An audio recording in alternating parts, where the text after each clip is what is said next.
All right. Hello, everybody. Welcome to Woo! the live. If you can see us, please put something in the chat if you can see us, if you can hear us, okay?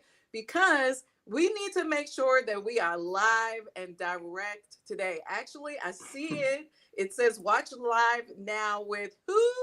Alexa. So you guys, if you can see us and you can see us and you can hear us, okay, please put something in the chat. If I'm yelling, just please let me know. All Excellent. right.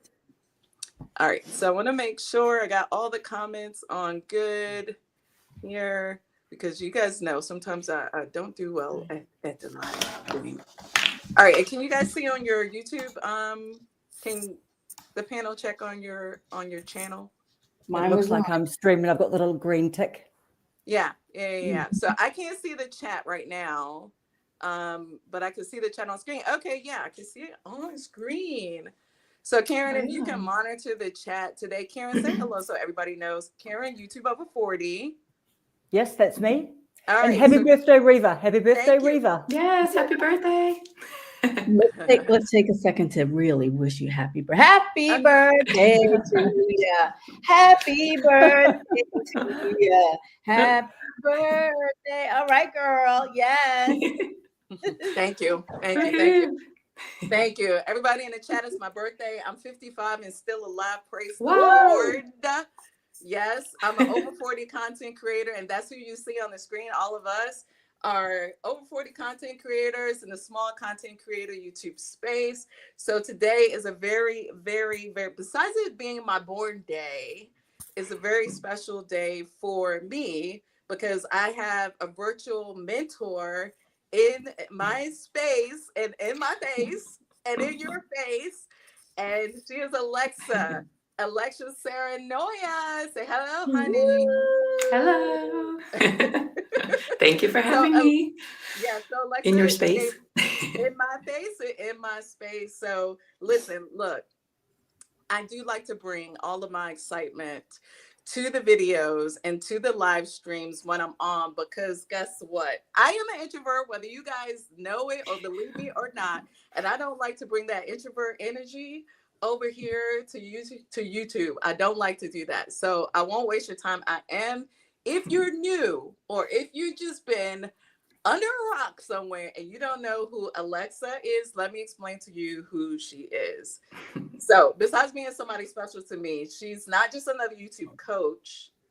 She's the real deal. And I say real deal. If you guys haven't seen her video, it was like yesterday, it's already got like 5,000 views on 5.5 thousand views on it because she was rickety raw, like you can see, about where she is on her journey currently. And I can totally resonate with you.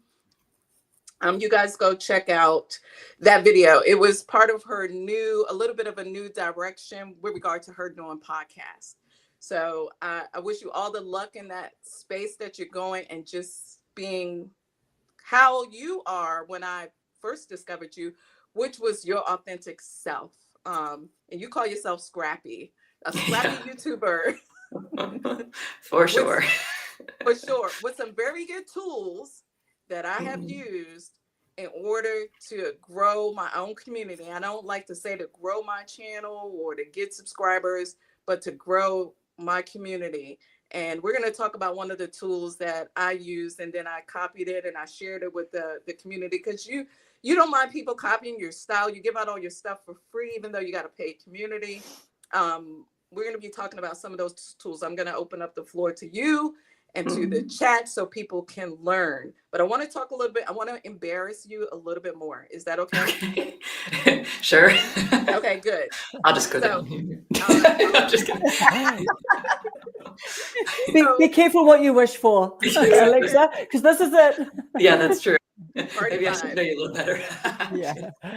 So, Alexa, the real deal when it comes to helping content creators build something sustainable. But not only that, she's all about building a purpose-driven channel and purpose-driven people. She operates a lot in her purpose, how to grow without being burnt out, without chasing vanity metrics, and really to step into building a business around the person that you are. And if you don't know that you are your niche, that's me saying this, you are your niche.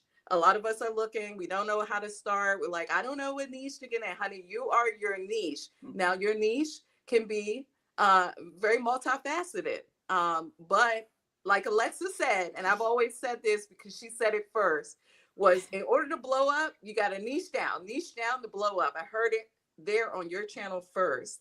So Alexa, she's running a thriving community. She's dropping gems on her own YouTube channel that's now at 51,000 subscribers. They're tuning in. They're very faithful. I'm on her school community, SKOOL. Go look up her school community so that you can learn a lot for free. And then there's some paid tools that she has in her community. So y'all get ready, because today is going to be good with a T, as we learn how to survive, not only survive, but thrive as a small content creator. Let's give it up for Alexa. Yo. Woo! Yes. Thank you. Thank you for being here. Yeah, thank you for having me. I love this energy. Who's going first? You let me know, Riva, because I have a That's ton all of. that's all I had to say until I start jumping in like double dutch. I have a question that I've been meaning to ask you, because I was with you from day one. You know, Thank you. me, but I'm telling you, I was like, oh my gosh, she's handling her business. She's got kids, she's got a family, and she's still doing this. Now, what excuse do I possibly have to not do it? So that you really motivated me from the very beginning when I first started YouTube. And I'm so thankful that I had you as a mentor, even, behind your scenes. So my question is, how do you balance what your audience wants versus what you actually want to create? Because I know sometimes we get burnt out about, maybe a video goes viral, and like that happened to me. And then people expect me to keep talking about that one thing. And I'm like, I don't really want to talk about that. That was like a one-off. How do you balance that? These are good questions. I don't really do any balance, to be honest, but I try to always have fun. And if I find I'm not having fun, that's when things like my podcast comes out, like that's when the raw comes out. So I feel like I deliver what I think people need, what I see in the comments, what people are asking for. And then if I feel like I'm getting stale or stagnant, or like I feel like the energy is not flowing, then I need to do something that I really want to do. So I serve as much as I can. And then if I feel like I'm losing some of myself somehow, then I bring back something different or do something different. So I think if you were to have a balance, I would say if you do 4 videos, one of them should be fun, at least, so that you always have something to look forward to. But I do enjoy like teaching. So I do enjoy making like tutorial videos and stuff like that. And right now I'm really loving deep dives. So I'm going into those right now. But I don't know if that answered your question, but I would try to just make sure you have fun every once in a while, so that you do stay energized. Yeah. Okay. So Alexa, when you say deep dive, what do you mean by deep dive? Because I've watched most of your content, number one, but definitely when you get raw, for some reason I feel like during those times I'm there as well, especially right now. Like that's why it resonated so much, because I feel like, oh my God, am I going through burnout again? I don't like the how to grow on YouTube space, because that can get so redundant and so far away from your purpose. So how do you manage that? And when you say deep dive, what are you deep diving? So deep dive, I think of as like master classes, more like I want to do videos now. I'm spending more time on like one video. So I'm spending like, I would say anywhere from like 8 hours to 4 days on one video, like just the script of like what I want to say in that one video. And I want it to be like at least around an hour long, 40 minutes to an hour. Sometimes they're over an hour, but I want it to be like a real deep dive on one topic. Like thumbnails is what I'm going to work on next. But like I did one on email. I did one on, what's it called, like a personal brand and how to make money with YouTube, all of these. So I want to keep doing that because I really enjoy going deep into a topic rather than staying surface level. And I have been doing 3 videos a week since I started, and I'm just a little burnt out on producing 3 videos a week. And so I'm going to do one big deep dive, and then I'm thinking of doing the podcast each week is what I'm going into now. And that allows me to like really go deep on a topic and then also have my own just like commentary on this whole experience in the more podcast style stuff. What was the other question you asked? You asked something else besides deep dive. It was that was pretty much it, because I was saying that the burnout piece, like being raw and doing like being on the same, I guess, energy wavelength when it comes to, okay, yeah, I'm creating. It's time to do something different in this creator space, and then you feel like you're getting burnt out.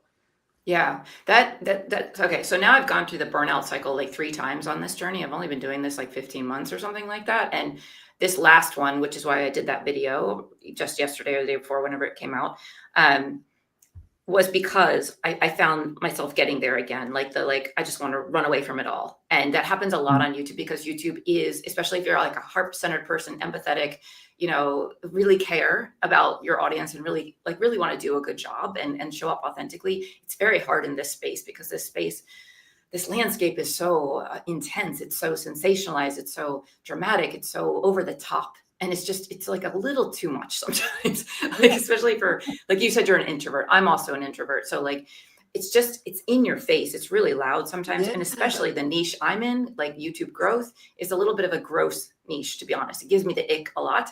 And so you really have to like take breaks. And now I'm starting to see the warning signs. Like the warning signs are getting a little bored, or like feel like you don't want to show up today, or you don't want to write a script today, or you don't, like, there's nothing, you have a list of ideas, but you don't want to do any of them. Like those are like signs that you're getting towards that burnout.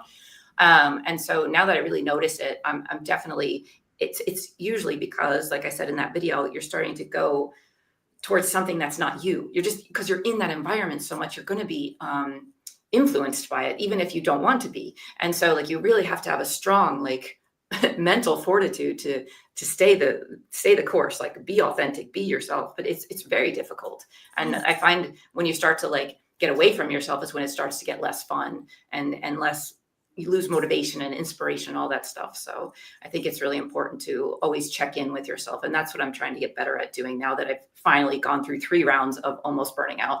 So is to really pay attention, like notice the warning signs, and then also ask yourself, like, what do I really want to do with this? Who am I trying to reach? Remind yourself you care about the people. Read the comments, like really go in the comments and see the people and talk to the people. And I feel like that brings you back to yourself and why you're here, and forget all the noise of YouTube. So I'm rambling, but you know, it's late. No, you're not rambling. You're not rambling. Let me tell you where you are. Yeah. All up in my space and in my face and in my heart. I've said it too often here lately, whether it be on the school meeting or on YouTube in a video. I've said, you guys, I almost quit. Like this was the week I almost quit. And I've said that probably 3 times in the last 3 weeks. And you, much like me, because you're ahead of me, so I watch you and I learn from you. I pick up your breadcrumbs. When it comes to coaching, you put the coaching part on top of that. And then, like Miriam said, that you have your family, your kids and your spouse, and then, you have your spiritual life. You want to stay authentic. How do you do it all and not quit? Right. Yeah. Especially when you said, like, it feels like, it's this YouTube growth space. I don't know if anybody in the chat, how their niches feel. I think all niches have like a nuanced feel. If being in their field makes them feel a certain way, like our YouTube growth space is very saturated. There's a lot of gimmicks. It's very gimmicky. And what I liked about you, Alexa, was that you were never gimmicky. You said, this works for me. I'm keeping track. And this is so I found you because I like every video, back in the day, a year and a half ago, you would document every journey from week to week, from day to day, every time you put up a video. And then you would talk about how you felt creating the videos, how you felt with the views, how you felt, just making the community, the comment section, everything. And now, almost 2 years for you, a year and a half for me, and 3 burnouts later and trying to avoid another one, how do you stay purpose filled in a space that we as spiritual people are supposed to dominate? How do you stay grounded? Talk about your shamanic experience. Yeah, that's my savior for sure when it comes to staying grounded. But it's funny because sometimes when you get so in that mode of like creating and in that masculine energy, it's really hard for me to slow down to do shamanic journeying, because for shamanic journeying, I have to really be in my heart space. And like, if I'm in crazy work mode and I go for a walk, I just want to listen to like techno music and rock as fast as I can, or heavy metal, or, you know, and just go. Karen knows all about that. So sometimes I'll like try to play like nature sounds, and I'm just like speed walking in nature sound, and it's just like, it's just not working. It's not working. And so like eventually I just crash, and I have to do it. I have to like slow down. And so that's, yeah. So shamanic journey is definitely my space of like peacefulness and groundedness. And the way I do shamanic journey is I do like a walking meditation. So I don't do the whole like drum, like a lot of people drum or have some sort of like chant or something like that, or like have someone drum for them and then they go on a journey. But for me, I just walk and I listen to, ironically, I'm in nature walking, but I listen to nature sounds. I was joking with a mentor the other day about this, but yeah, so I put on nature sounds and then I walk, and then I go into my journey and I go into my heart and I just ask like, what do I need right now? Please like guide me or something like that if I'm struggling. And yeah, and I talk to sage, like in my, like, I see everything as I'm walking in my, I don't even know how to explain it. I see everything. You're a seer. Wow. Yeah, I can see like everything, like colors, and I smell and I taste and I touch, and everything it's so vibrant, everything. And the words are like, well, the one, like if you're getting guidance in a way that they're speaking, the words are clear, everything is clear. But if it's more, some guides are like don't speak, they use metaphors and symbolisms and stuff like that. So but it's all very clear to me. It sounds cuckoo, but I love it because I always get such great wisdom when I go on those journeys. But there's no like it's no like psychedelics or anything. It's just me walking. So I just want to make that clear, because I feel like some people think shamanic journeying is like induced, like drug induced, but it for me it's not at all. Yeah. Right. All natural. Karen, you got any input for, like, you super quiet today, so Karen is like gun shy, I think. I've literally just got like a couple of pages and I've just been skimming around. I tell you one of the things I was quite, first of all, I think your podcast idea is so incredible, and it's so timely, and it's honestly just the amount of things that you say that I'm just like, oh wow, like I was literally watched it again last night just to kind of like take some notes from it. But well done on that, Alexa. Like that is, but I just love your realness. Like you just really, you know, like, and you even talk about like just with your journey, like I didn't know that you were an architect.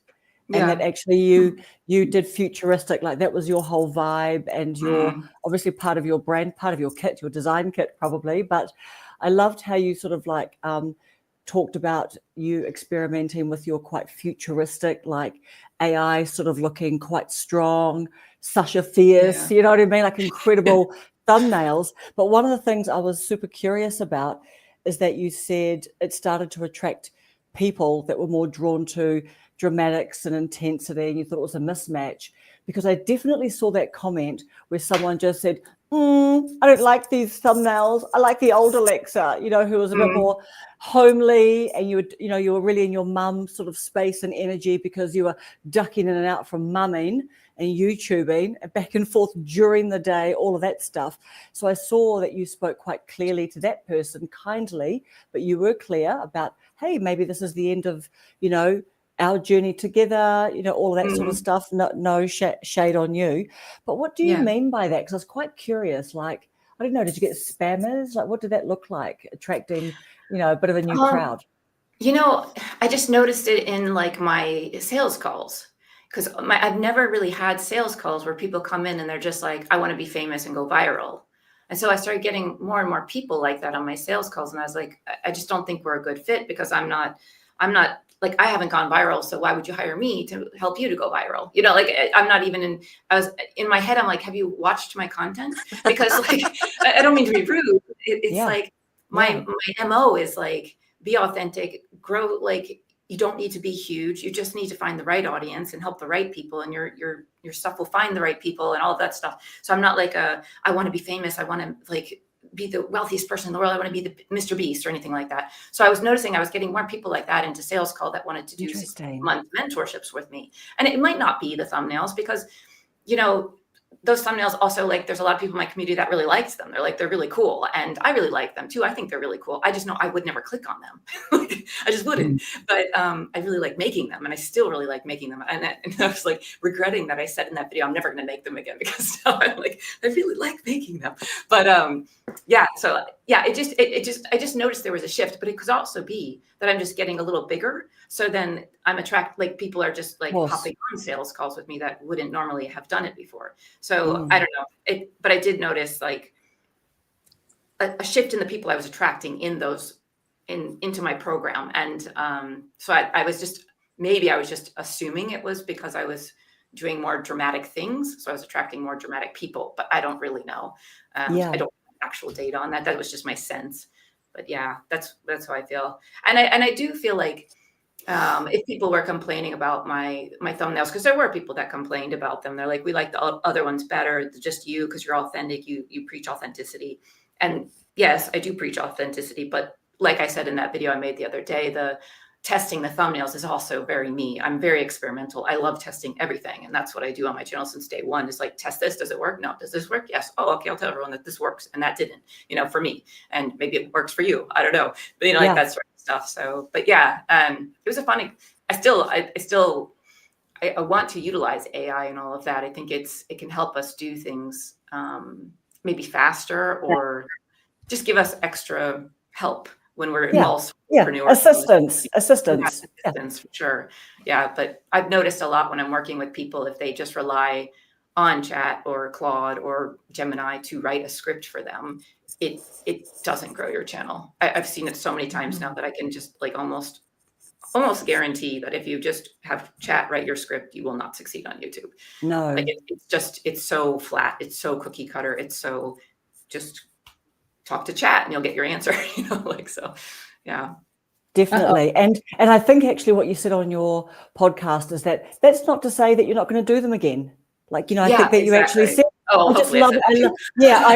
Definitely you did. You definitely did. You literally just said, today, look, it's just, I'm pivoting from that. I'm not doing that at the moment, but I'm going to, that's actually on your heart. Like that's your, one of your styles that you love to play in. And push the boundaries and do all of that. And you've always been a boundary pusher. So you definitely said that. Yeah, I thought that was brilliant. I loved you, like, just pushing up against the grain of things and just saying some stuff, really great. Yeah. Alexa, funny. Oh, go ahead. Okay. No, go ahead. Go right ahead. No, I was just going to say, I was on a call last night with one of my mentors about this actual feeling of like, feeling like my stuff is going more clickbaity, my stuff is too dramatic, all this stuff. And it's really interesting because we can get inside our own head, like being on YouTube and being in the YouTube growth niche, I'm looking at all of that stuff all the time, like the YouTube growth niche, and it's like seeping into my mind. And I was talking with my mentor, one of the ones from Think Media, and he pulled up my channel on the screen and showed it to me. And he's like, point out which videos you think are clickbait. And I was like, well, that one right there where I say the algorithms, I don't remember what it said, like the algorithm might fail you, or I don't remember what it said, it was a thumbnail. And he's like, well, that's not clickbait though. That's not lying. You're being honest. Like you could lose your channel, and it's important to have email so you don't lose your channel. I'm like, yeah, okay. But it's a little dramatic. And he's like, it's really not. And he was like trying to convince me, like, I think you're way up, like you're hard on yourself. And I think a lot of us do that. Like we are overcritical of ourselves. And so, welcome back. We're overcritical of ourselves. And then we might actually, like our perspective might get a little warped because we're living in this realm of the digital world and social media. And anyway, it was really interesting to have him point that out to me and be like, could you please show me which ones you think are actually clickbait and like not lying. You haven't delivered on. Exactly. Yeah. That's what clickbait is, right? You're not delivering on it. Yeah, he's like, you didn't say this is a video about cats and then you're talking about dogs, are you? And I'm like, no, I guess not. So it's funny. It's interesting how we can almost get inside our own minds and be so hard on ourselves that it almost distorts our reality. So I thought that was just interesting. Anyway, I wanted to share. So just be careful that sometimes you might be too much in your head and you need to step back and look at your channel and see it for what it really is. Maybe that's in a good way or a bad way, but still just like, let's take a step back and then come back and look at things. I want to go back to when you were talking about experiment. I know, did you start your channel for a business purpose, or because you just wanted to let off steam, or because you just wanted to, talk about different things, or, did you intend to grow an audience? Because I know as we're going along in YouTube and we want to grow our channels, we start to look at it differently, and we have to have some kind of mindset shift at some point. And in that time frame, what would you say is the biggest shift that you made to grow your channel? Yeah, when I came to YouTube, I saw Silver and Solo and was inspired by her, and she got monetized in 10 weeks. So I was like, I'm going to get monetized in 10 weeks and then I'm going to be rich and I'm going to retire. I just thought, I had no idea. I thought AdSense was like, you make millions. I was really unaware. And so that was my plan. I was like, I'm just going to get monetized on YouTube and I'm going to live off of the ads. Like that's the AdSense money. And then I got monetized and it was like $500. I'm like, okay, family of 5, not going to cut it. But I was laid off when I started my channel, and my goal was, it was to get monetized. And I was like, maybe I can make enough money on ads and I'll be fine. And I soon realized I couldn't. And at that point, I was like, okay, I'm going to make this a real thing. And I like, everything happened so fast that I didn't really have a chance to plan anything. Because when I came to YouTube, I didn't have anything to offer. I didn't have any lead magnets. I didn't have anything. I just was like, I lost my job after like 13 years. And I was like, now what? And I just came on YouTube. I was actually the reason I came on YouTube is I'd written a book on shamanic journeying, and I was going to come on YouTube and teach shamanic journeying, but not as a shaman, but as a woman in her 40s who lives in Finland, who just discovered it. And it like totally changed my life. It changed my life so much. I wrote a book on it, and I really wanted everyone else to experience this amazing world. And it's probably the same as when someone maybe finds religion that works for them, like finds Jesus or finds Buddha or whatever. Like it's such an intense moment when you find spirituality, when you haven't had it in your life. But anyway, so I originally was coming to YouTube for that, or self-development. I'm really into self-development. But once I was on there, I was just like, I think I'm just going to teach people what I'm learning, because I'm a teacher by nature. And I just was like, might as well share what I'm like, because I was doing the monetization journey. So I was like, I might as well share what I'm learning to grow my channel.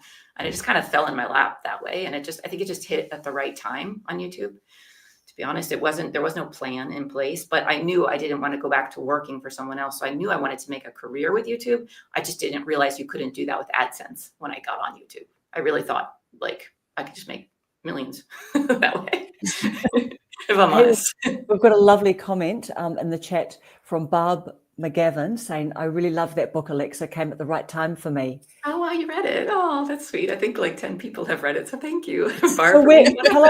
tell us where we can get that book. Do you have it on your website? I don't think you do you? No, I don't. It's on Amazon, and I can't even order it because you have to order it from Amazon. I can't even order it in Finland because we don't have Amazon in Finland. Okay, so what is the title of the book? And I'll put it in the chat. What is it called? Journey Within. From chaos to, is it clarity, I think?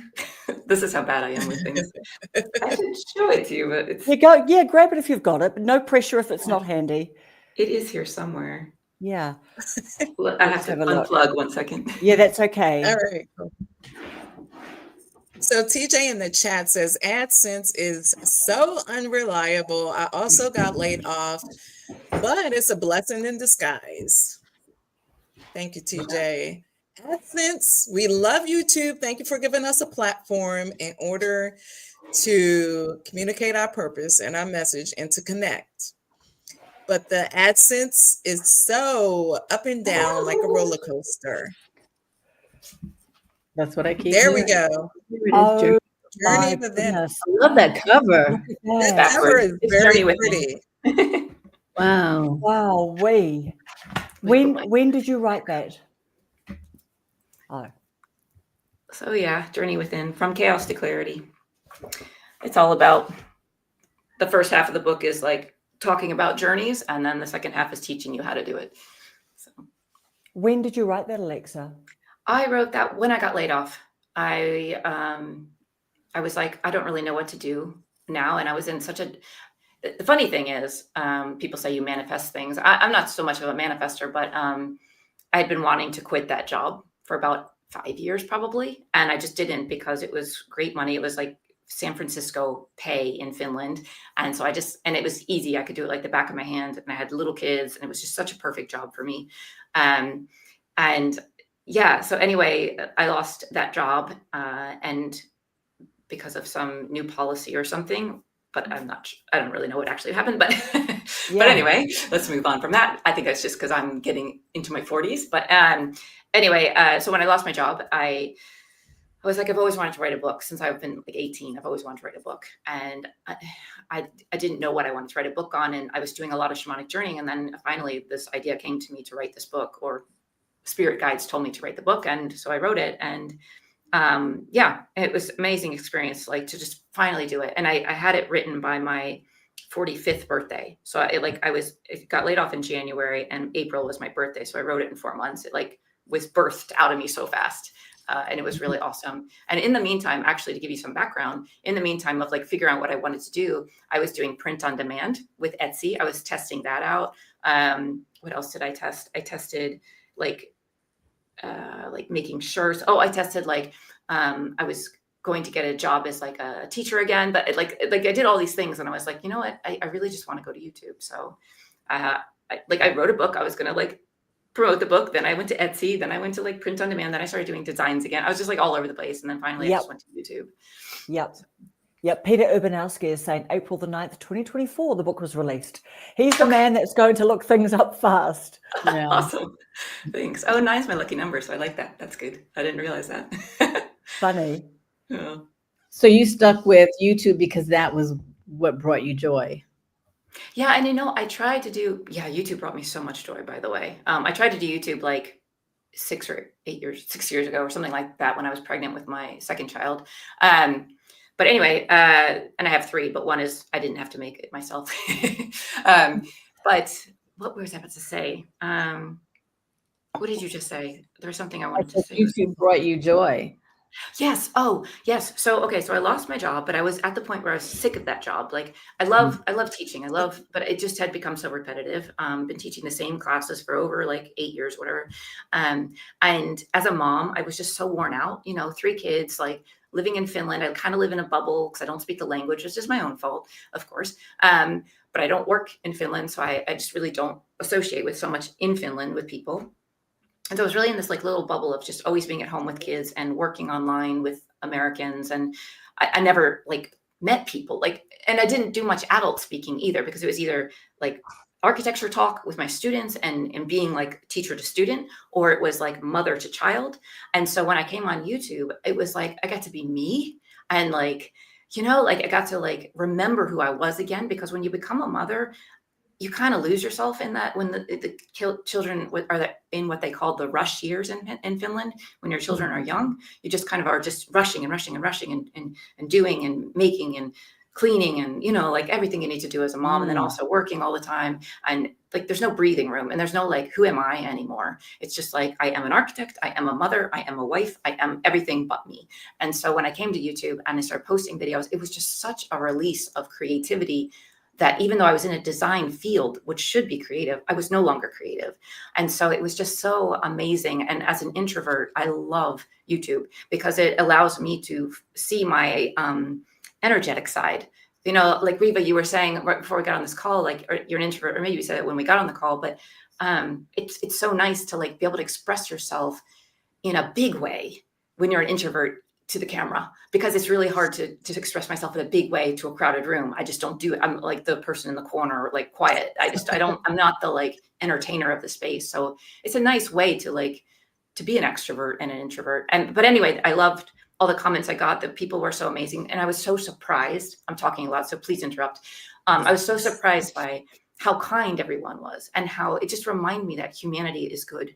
And everyone was just, the comments were so positive. They were so encouraging. And it made me fall in love with my audience. And then seeing them, it just made me want to like tell them to get on YouTube, because it's such an amazing feeling. It's like when I did Shamanic Journey, it was such an amazing feeling. I wanted to write a book to share, like, you guys have to do this. And like YouTube, I'm like, you have to do this. And I really feel that way. Granted, there's times like where I made that video this week where you start to burn out because you start to lose that fun part of it. But then to come back to it and like have calls like this where I see beautiful people and trying to do beautiful things, it just reminds you that this can be so fun. And it also reminds you that people are good and there are good hearts out there when the whole world is trying to tell us the opposite. So I totally rambled there, but yeah. Sorry. I understand. No, you made I call myself an extrovert. I'm like trying to stop myself from crying over here. Oh. Because yeah, definitely when you're in a space like this,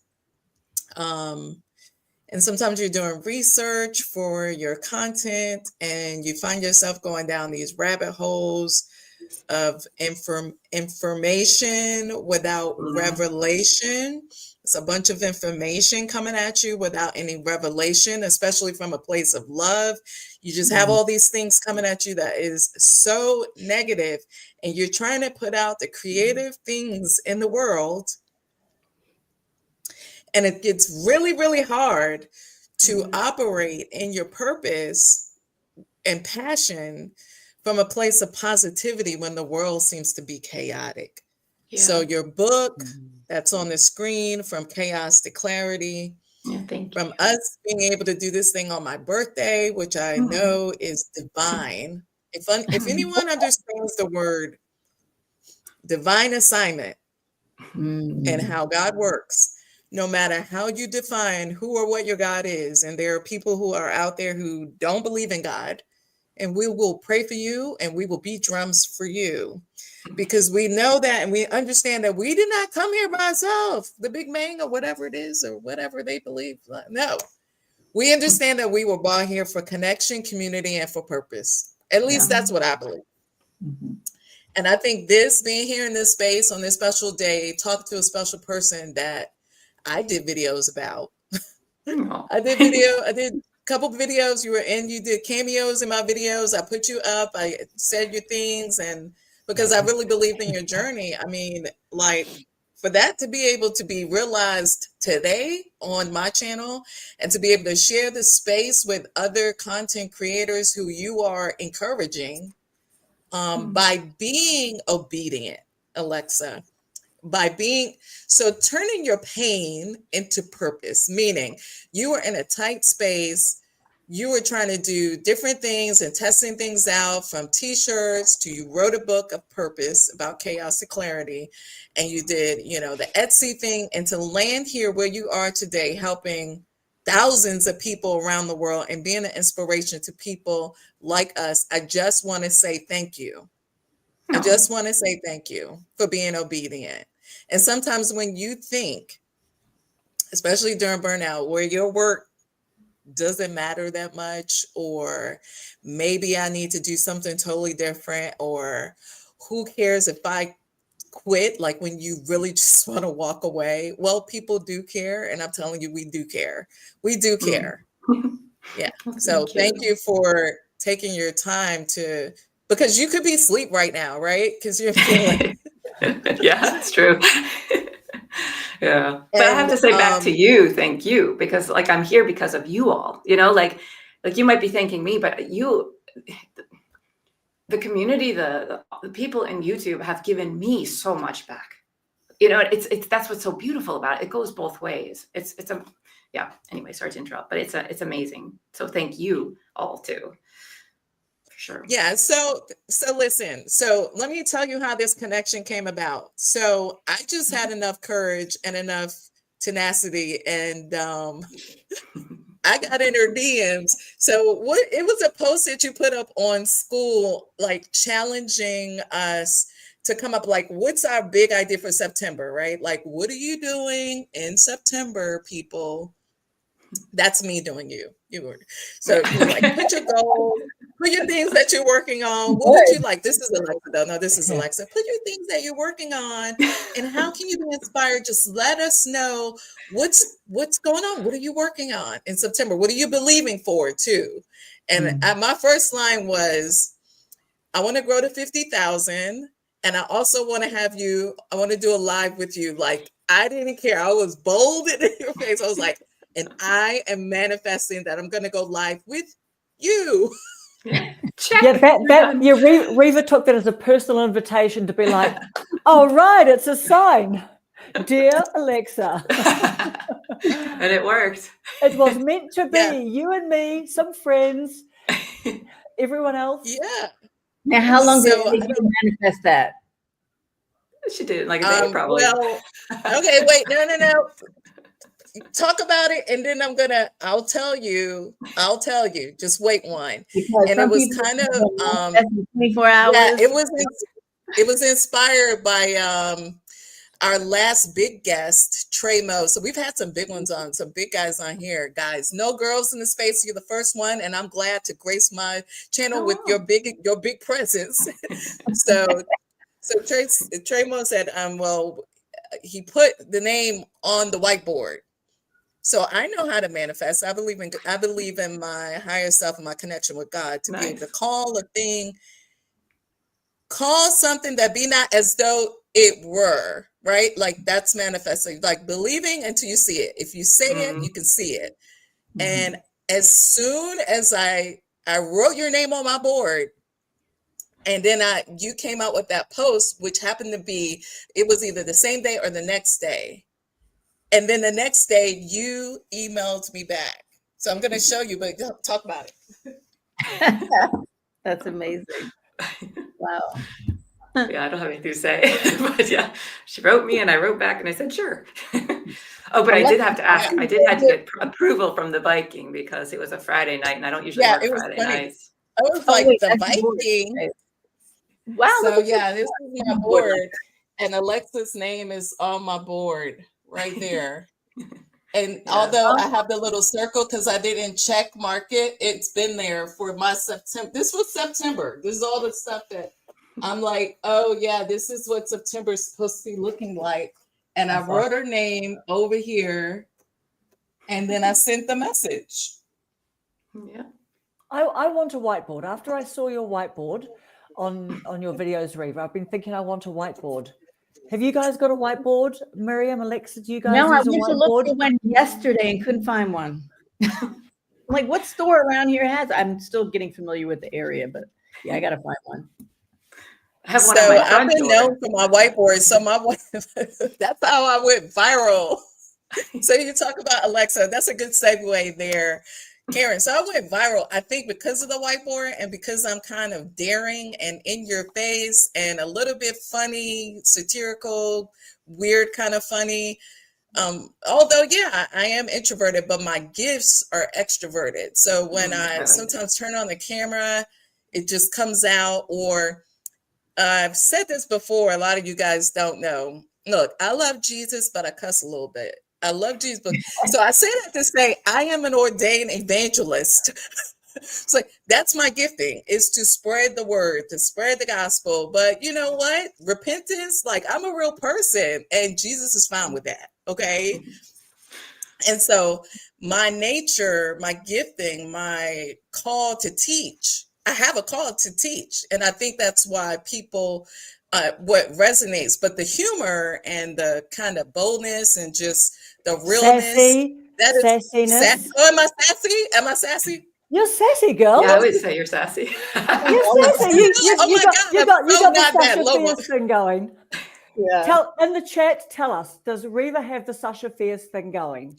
Oh yeah, tell me. Okay, so Karen, you are bringing it all out right now. So here's my YouTube story. Here is I always have like a wand or a sword or look something.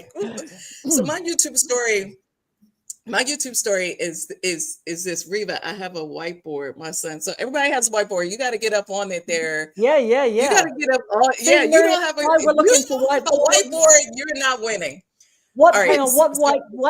whiteboard tips can people give us? Because I've tried a cheap one before and it just wouldn't like rub off very well. Race So do you have to invest more? Do you have to drop more bucks? I don't know.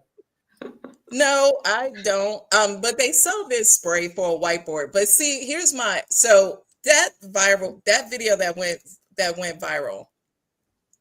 I was so sick of people, and Alexa can say it, like saying, you're just gonna like push all these buttons and do these settings and you're gonna blow up on YouTube. Like it's just as simple as turning on the one home tab setting or whatever. Just add water. Just add water. The For You button. Turn the For You button on and you're gonna go viral.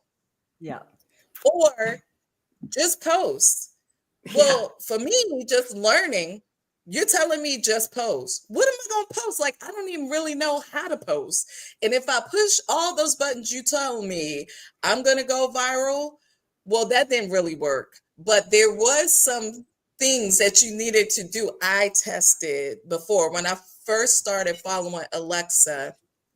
And then Silver and Solo. So I follow Silver and Solo to understand, like YouTube over 40, finding your authentic voice, just being yourself, getting on here, no matter how old you were or what you look like. That's what I learned from Silver and Solo. And what I learned from Alexa is to be able to take your natural gifts. Like, okay, my natural gift is tracking, testing, systems, teaching. That's what I do. That's what I love to do. I made an AI. Okay. I made a bot for content creation. I love doing stuff like that. So just taking the things that you're naturally good at and using them for YouTube. For me, that's what I ended up doing. So I tested everything. And then I tracked it to see if it worked. So then the Just Post It movement came in our community. It was like, just post it. And I was like, you could post till the cows come home. That doesn't mean you're going to go viral. And that doesn't mean you're going to you're not going to, if you're posting, what are you talking about? Like, I'm not going to be on YouTube just posting stuff just for the sake of it has to matter. The meaning has to be there. So I got a little bit pissed off and I turned the camera on and I took out my whiteboard. Because I'm like, people can post like all day long, but if they don't know like how to upload the video or, maybe what to put on the title line or make a playlist, like the practical things, teach me practicality so that my message can reach whoever it was supposed to reach, hopefully. So I got my whiteboard and was like, www.studio.youtube.com. That's what you need to do. And guess what? Make a playlist. And guess what? Make sure your titles are good.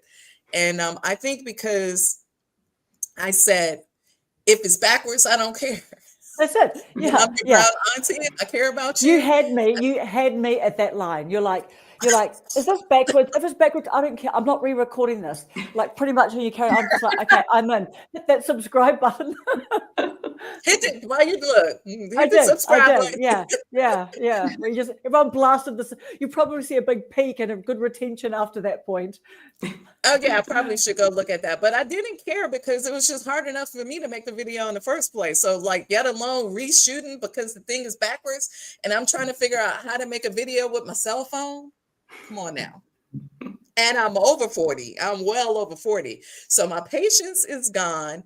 My practicality is not there. I'm learning CapCut. I'm learning all the things. So how can I help others that are in my same situation with just trying to get their message out there, trying to be creative, trying to be on purpose? Because I started my channel because of a mandate. It was a God mandate. At the end of the year of every year, I do a vision board for the upcoming year. And I usually kind of start that in December. And God had me go in this direction because I asked, I kind of made the statement. And then I said, God, I can do a lot of things. You have shown me that you can do a lot through me. I don't want to do what I want to do in this season. I want to do what you want me to do in this season. So show me what that looks like. And although he didn't give me the 1, 2, 3, 4 blueprint, it was more like crossing over the Jordan when you put your foot out first, the 1 foot, then he'll show you and open the way. That's how YouTube came for me. And then that video happened. Well, that video happened on the back of 2 other videos where I was much like myself right now. And I was in the car saying, nobody cares about your long intros. Yeah. Like with the long music, with the things like, I need the information. And I think what happened for me was I saw a gap in the market.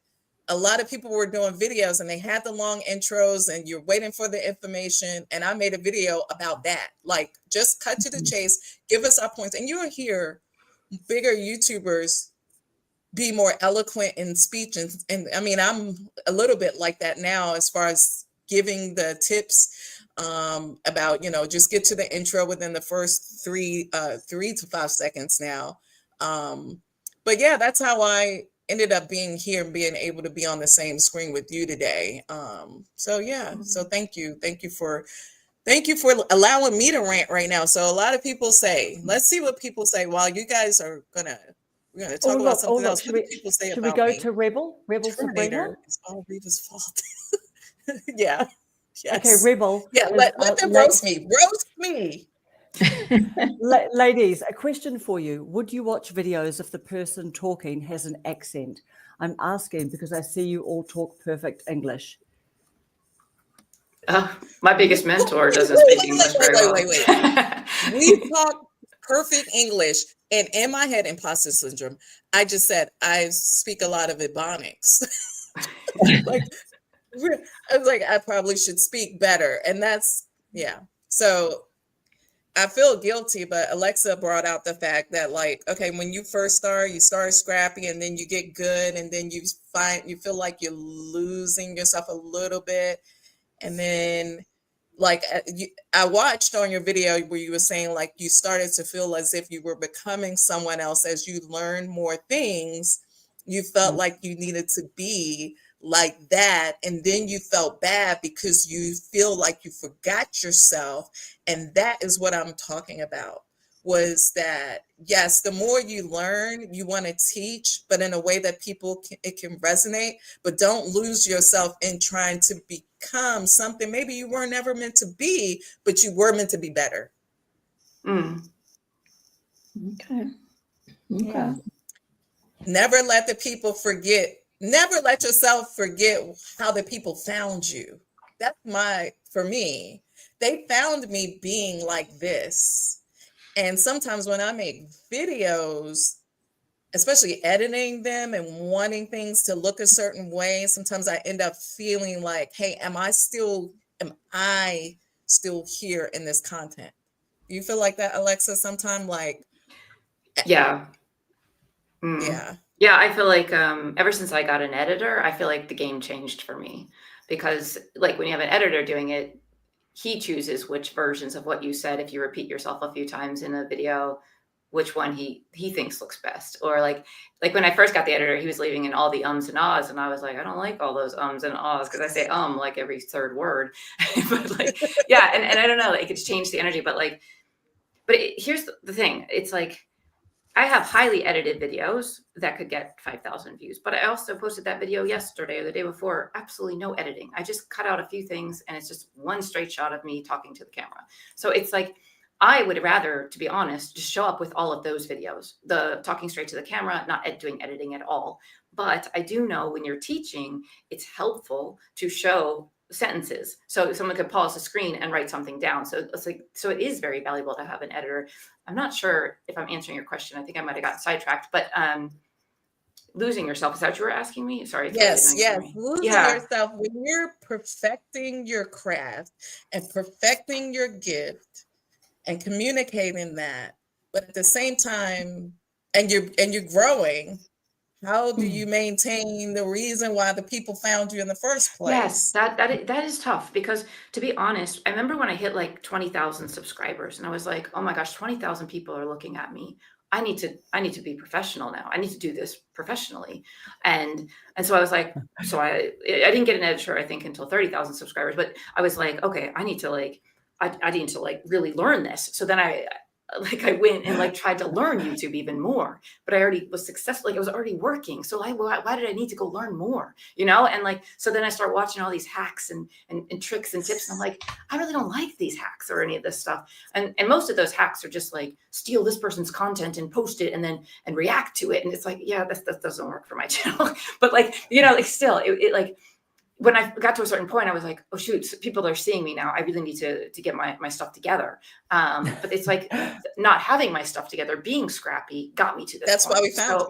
Yeah, exactly. And so that's why it's always nice to just do that. But it's like, you also always hear in your head, okay, this got you this far. Now you need to do this to get you this far, right? Like I feel like you have to level up too. Like, so there's like, you do need to level up, but it's also like, don't break what's not broken, or don't fix what's not broken. So yeah, it's a really, it's like you get pulled in a lot of directions. So I think to just maintain who you are is to just like notice when you feel like you're being tugged in all these directions, or when you're watching something you wouldn't normally watch. Like the only time I ever watch YouTube is to watch my clients' like videos. I don't spend much time on YouTube. I watch Sean Cannell's. That's because I follow one person, learn all my stuff from him. He's served me well, so I keep watching him. I'm in his community, you know, like, and that's all I do. But sometimes if I get distracted and I'm thinking like, oh, I've had like 8 out of 10 videos for like the past 3 videos, I must be doing something wrong. Like everything's falling apart. And then I go and do research, and then that's when I get all twisted up. Like, and it's like, no, just maybe you're getting 8 out of 10s because you've gotten too far away from who you are. Like maybe you need to look at yourself. And that's usually what the problem is. It's usually like, I need to reflect. I need to look in the mirror. I need to ask myself, what am I doing? Why am I doing it? Remember my audience, remember what they need, remember why I'm here. Just need to kick yourself in the butt sometimes, I think. Yeah. All right. So talk to us about those little gray arrows and 8 out of 10. I hate that. Yeah, me too. But I also know, like, if I post like an evergreen video, it's like email list. A lot of people really wanted me to do the email list deep dive. I posted that was 10 out of 10. It was like and it's not getting many views, but it's so valuable. Like if you want to learn how to do email, like if you want to learn like how to set up your email, how to so I know it's valuable. So I don't let that tell me or dictate whether my video has worth, because it's comparing it to video I posted that went more viral for me, and you can't compare the two, because a video that's like broad topic, more people can like it, more people can watch it, because it's just the matter of the topic that you're talking about has more broad appeal. It's going to have more clicks. It's going to go more viral. Whereas something as niche down as how to set up your email for your business, it's not going to do as well. Excuse me. So that, like, just remind yourself when you get the lower numbers, it's not necessarily a number of like your video is bad by any means. It's just what type of video is it, and what is the purpose that it's serving? Like that serves my audience very well, more than something that's like do this or your channel will blow up and it goes viral, so it's like, excuse me. Yeah. So yeah, for those, I always try to ignore the numbers, to be honest. I really do. Unless it's like, unless I say I try to post a viral video and then it's like 10 out of 10, then I know something's wrong. And it's usually I'm not being authentic. I'm not being aligned with who I am. And I'm trying to do something that's not me. It always just shows my face. Like it always shows it to me in my face that way. But then there's some videos where I'm like, I shouldn't post this video. I don't think this is going to help anyone. And it goes crazy. So you also never know, because you're not the judge of your video. Your audience is the judge of your video. So like, if you are being critical of yourself and like this video is like, it's not going to be valuable at all. And then you put it out there and people love it. You're like, oh, wait, that is valuable to them. Oh, I didn't realize that was valuable to them. I have lots of ideas around that content.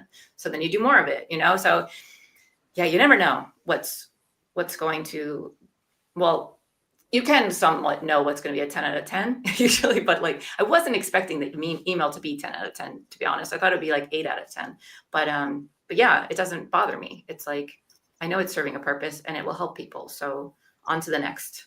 I'm always like, on to the next, whatever, on to the next. You know what? I think those deep dives, the masterclass, like we've had some comments, people are just saying they loved your email one. And I was watching it. I was totally binging and catching up on some of your videos, like just over a recent period of time.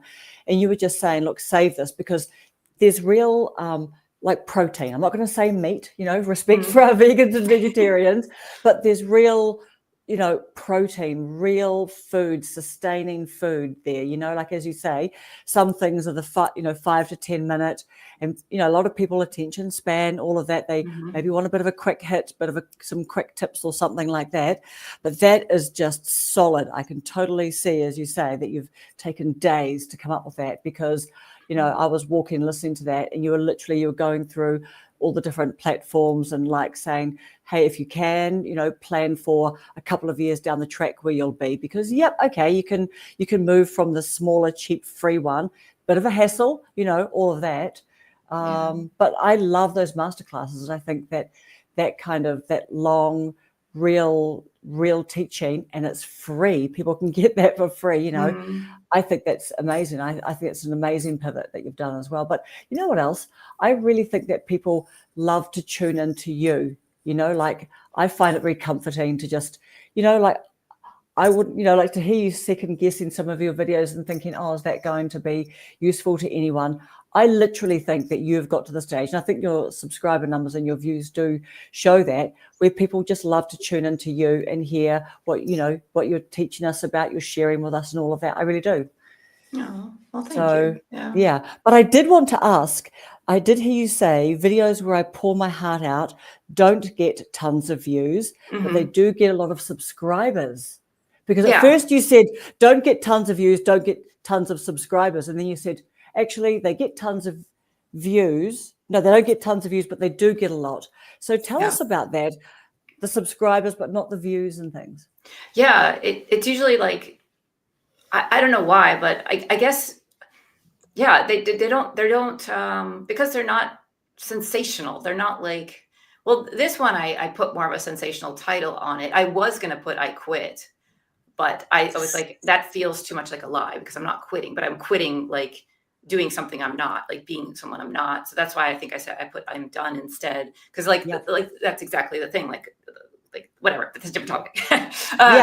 But now I lost my thought. Sorry. What was the question again? So you were just saying, just about sort of when you views the heart, you get subs, you get subs, not so many views. Yeah, sorry, I'm blushing because it's all good. My brain just goes mush at this time of day. You're doing such a good job. Thanks. Yeah, you get the subscribers with those because you show your heart. And I think that's when people hit that button, because they're like, oh, this is good. This is touching my heart. I can relate to this. This person sees me, they hear me. That's when they subscribe. I don't get a lot of views because a lot of people don't necessarily like. It's your tribe. You're finding your tribe with those videos, and not everyone is going to be in your tribe. And with those videos, that's why it can't go to everyone, because not everyone can hear what you have to say. Like people are meant to hear things from certain people, like it's just like music. Some songs speak to us, some don't. And the people that really like a certain musician, like love that musician and don't like this musician. So I think it's the same thing with those videos. It's like you're pouring your heart out. It's your music. And only certain people can hear it or relate to it. And that's why I feel like they don't go viral, because it's for a certain person. And that I believe it will find that person that it's meant to find, even if that's woo-woo or whatever. I do believe that the videos will find the person they're supposed to find.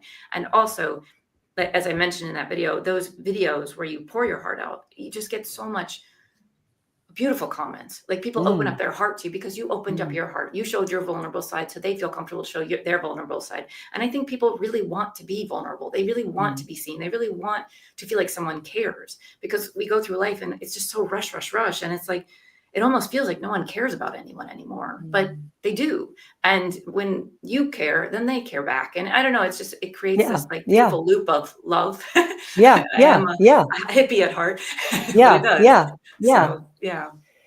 And Jennifer from Introvert in Alaska just said Alexa is humble. That's why I enjoy her content. And you've got lots of really lovely comments like that. You do, a lot. Yeah. Yes. Alexa, I know you have so many ideas, and I get a lot of great advice from Riva, and when we're talking about growing our channel, and I know you have to put certain things in place as you grow. You guys, your channels are really blowing up and stuff, and one thing, like I always say to Riva, like, oh my gosh, like I'm done, like I'm gonna quit. because this is just becoming so much and my mind is going this way and that way. And I have all these things that I want to do. I don't know what to do first, what's most important. And Riva's like, well, the first thing you got to do is batch. Like she's always big on batch create. Like what kind of system as you grow do you put in place to handle all the creative things you want to do? And as you're growing, what system do you use?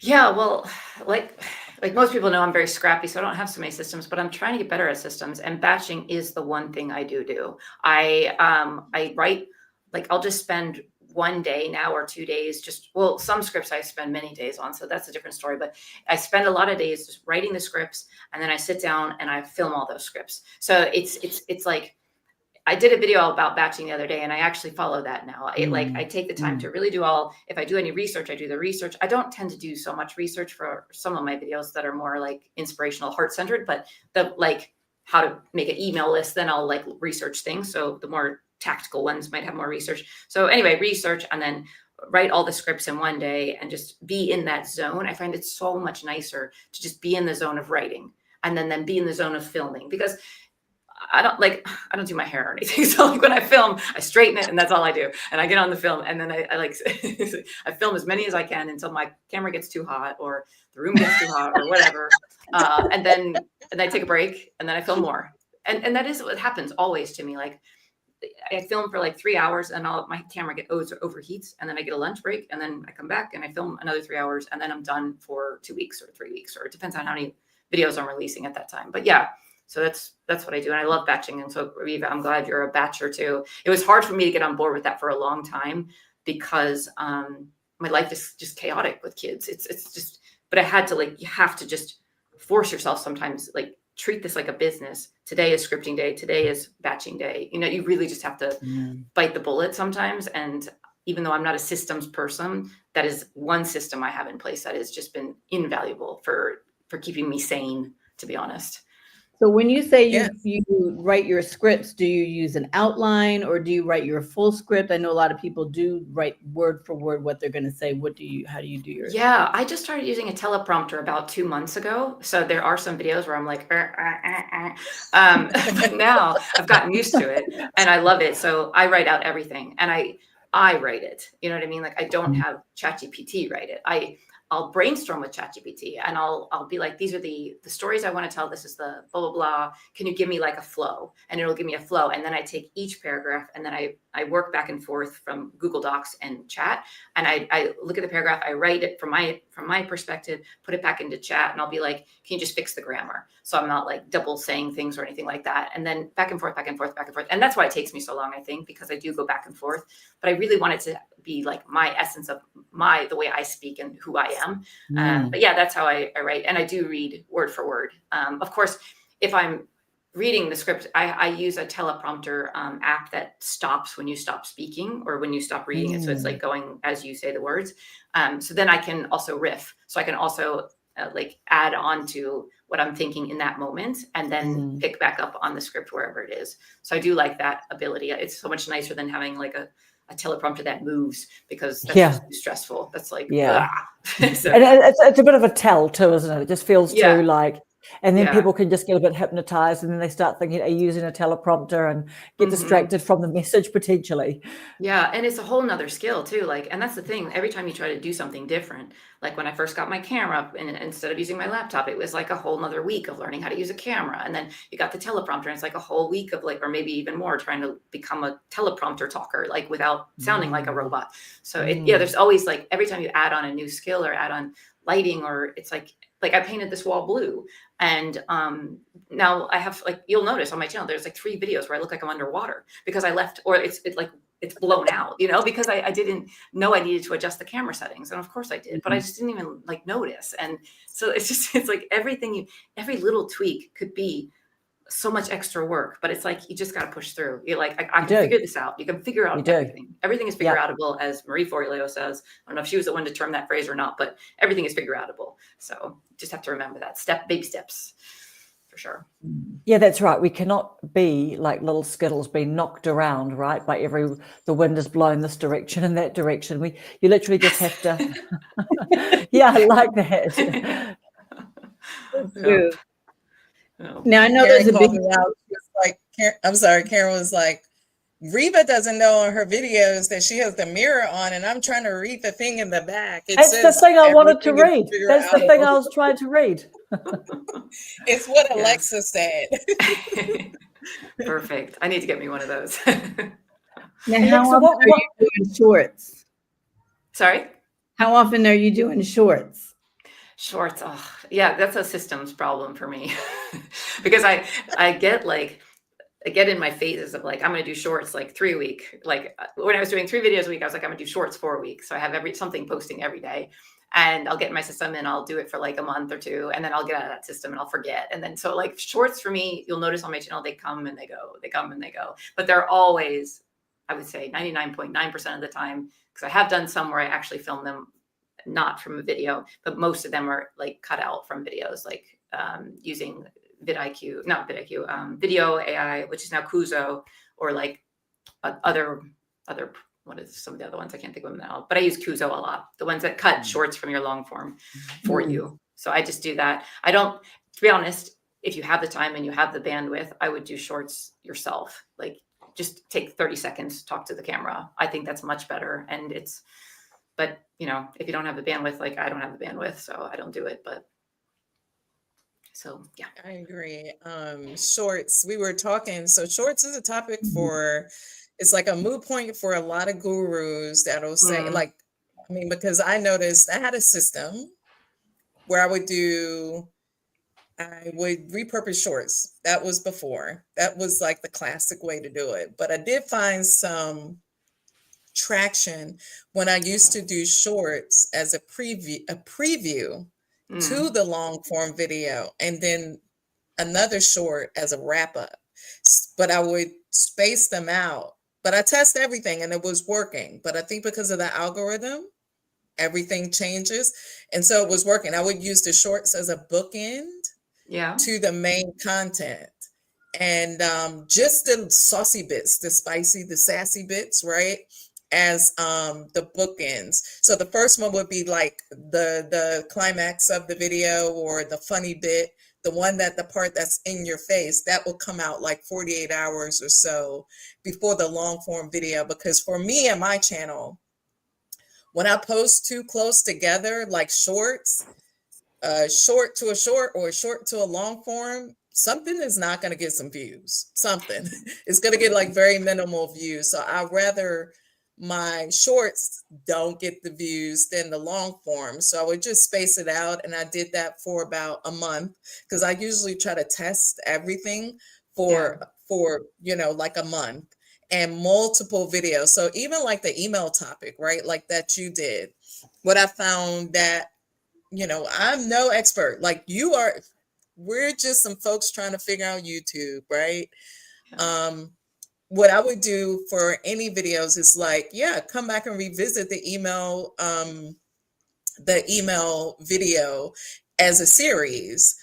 Because for like in work, you do everything like one time you do it to test, research, test, design. You're going to test it, research, test, design, and then go back and evaluate. So then you do it like 3 times, and then that's good. That's your master class, like for email. Go back and do a master class on it, but you actually did the master class, but go back and do a wrap up or a test, or how, you know, wrap up video. How did that work out for you, Riva? Did you try the email? Did you try your email lists based off of your input, and how did it go? Because everybody's niche is different. My email responses may be different from Miriam's. It may be different. Well, Karen and I, we're all in the same niche, but try it out and test it. You just can't do one video and think that's it. Just because it didn't hit for that, like you said, that one person doesn't mean it's not going to hit for 15 others next month.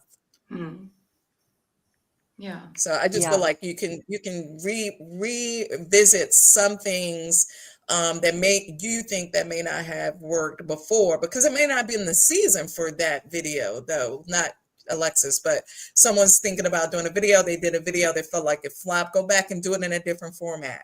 Do it different. Do it outside.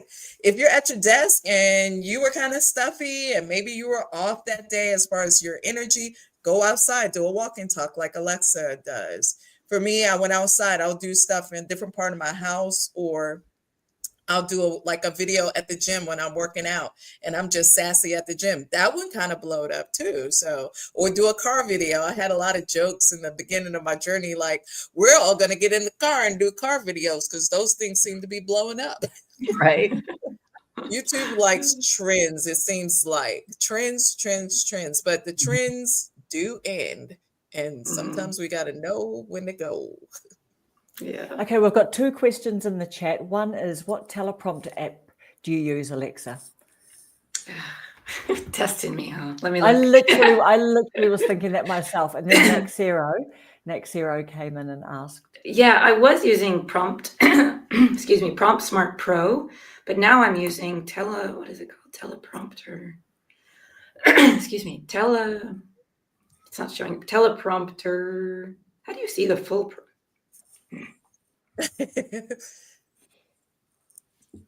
Do you film on your phone or a camera? I use the Sony ZV-E10 camera. Yeah. I think it's called teleprompter or something, but one is Prompt Smart Pro. Prompt Smart Pro. I need some water. Okay. Get and yourself then a drink, girl. Yeah, Cheers. I might have to. Cheers. This is Diet Coke, people. and then we've got it's my birthday. It's your birthday. Go crazy. Yeah. And Erin I'm not McLaughlin. drinking wine. No. Erin McLaughlin is saying, if algorithms decide what audiences see and audiences shape algorithms by watching, who is really in control? The platform, the creator, or no one at all? Ooh. So if algorithms decide what the audiences see and audiences shape algorithms by watching, who's really in control? The platform or the creator? I would always say the viewer. Do you want that one, Alexa? Oh, God, I need to go get a drink. But oh yeah, it's a good time to go get a drink. Huh? Yeah, exactly.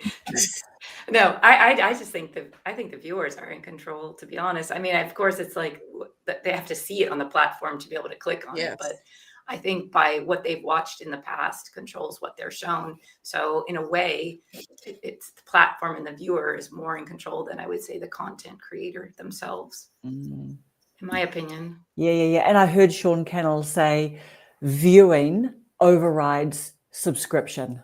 So he says to people, if you love to watch some cat videos and you love to watch gardening videos, but actually your niche is cooking and you only want cooking to be coming through, actually, we've all seen it, right? Yeah. That's so true. You're going to get shown what you're watching. And if you like Alexa, if you like me, watch us and you'll get more of us. So Alexa, let me ask you that very interesting question here. You're coming up on 52,000, because 51,000, 52,000. How many of your regular viewers, what percentage could you say, or number, like it doesn't have to be, it could be an estimate of your returning subscribers actually watch yours? Like my number is about 300. I got 30,000, but I got 300 probably faithful that come back.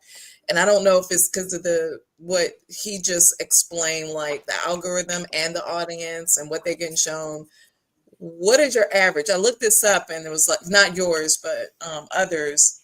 The average is about 1.5% or 2% of your subscribers will watch all of your videos. I have no idea. I'm never looking at my analytics anymore. I'm looking at everyone else's. Okay. No, but it's true. I'm always working on other people's channels. I don't even look at mine much anymore, to be honest. Oh, I can look it up for you if you want, but don't do that. If it's not, bro, don't try to fix it. Yeah, that's right. I don't want to go too deep into this. No. But yeah, I don't really look at that so much. The analytics on my own page. It's awful to say. Maybe I shouldn't say that out loud.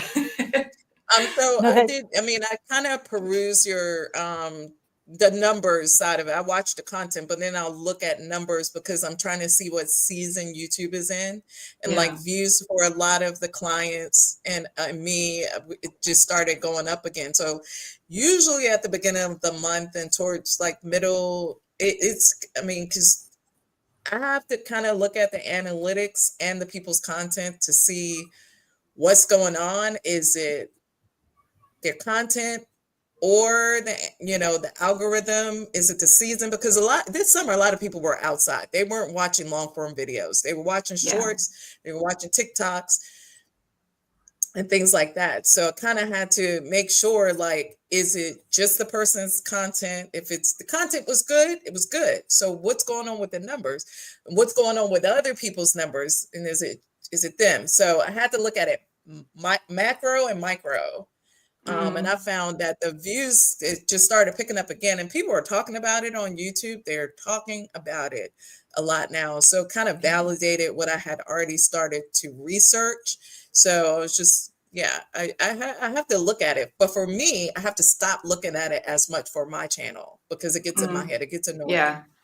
Yeah. But then if you're not watching that, how do you know when to like give your audience something paid, like a paid offer or merch? How do you know when to do that? You don't need to look at your analytics to do that. How do you know when to offer something? When is it time? When you have an offering. when you have a good product or a service that brings value. And I would say be authentic to yourself. Don't feel salesy, right? Like, I know Alexa is here. She's an expert. I want to say expert. I'm not an expert. And I'm going to leave her time to answer that. But she has a new offering on her school community. So she's going to answer that question. But I think when you know the demand is there, supply and demand, right, honey? Supply and demand. But you have to know the supply and demand of your own audience. Like, I can't give you a generic, like, oh, in 3 months. No, you have to know your own tribe, like how we were saying, and you have to know your offering, because we have different offerings, different levels of those offerings. So you have to know your own space with regard to, and then your comfort factor, because you don't want to feel like, so I'm not a person that fleeces. I'm like, I don't, great that these prices are their prices, but just because Alexa's prices is her prices, that doesn't mean my price is her price. She is a different group, a different skill set than me. And I'm not saying I should short sell myself, but I should be authentic to me and my audience. Alexa, what's your answer? Yeah, I think this is something I talk with my business mentor all the time.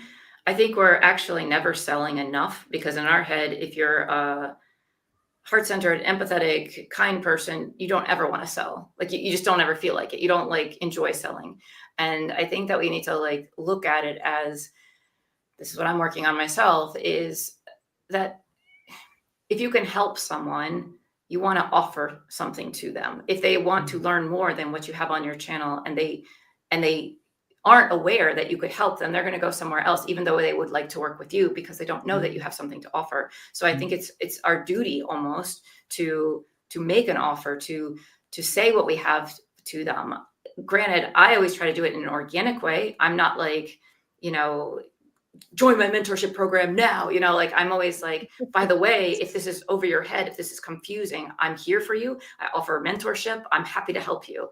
Otherwise, let's get back to it. So it doesn't have to be like a sales pitch or anything. It's just making an offering of if you want more from me because you like what you're seeing here and you want to go deeper, I do have stuff for you. I feel like, and to be honest, I got an email last week, and someone said to me, do you offer coaching? I can't find anywhere on your channel that you offer coaching, which is so funny to me, because every video I have in the description, work with me, and so you just never assume people see those things, because, the world is so rushed. So they might be watching your video on the train, on the commuting, and they're just listening, or they're watching or whatever. And then they move on to the next thing, and they don't ever look in the description, or they don't ever. So it's good to say it. It's good to say it in your videos and say, I do have this offer if you find yourself wanting more or something like that. So I do think that we don't sell enough, because I get people all the time. They're like, you're so hard to find. They're so hard to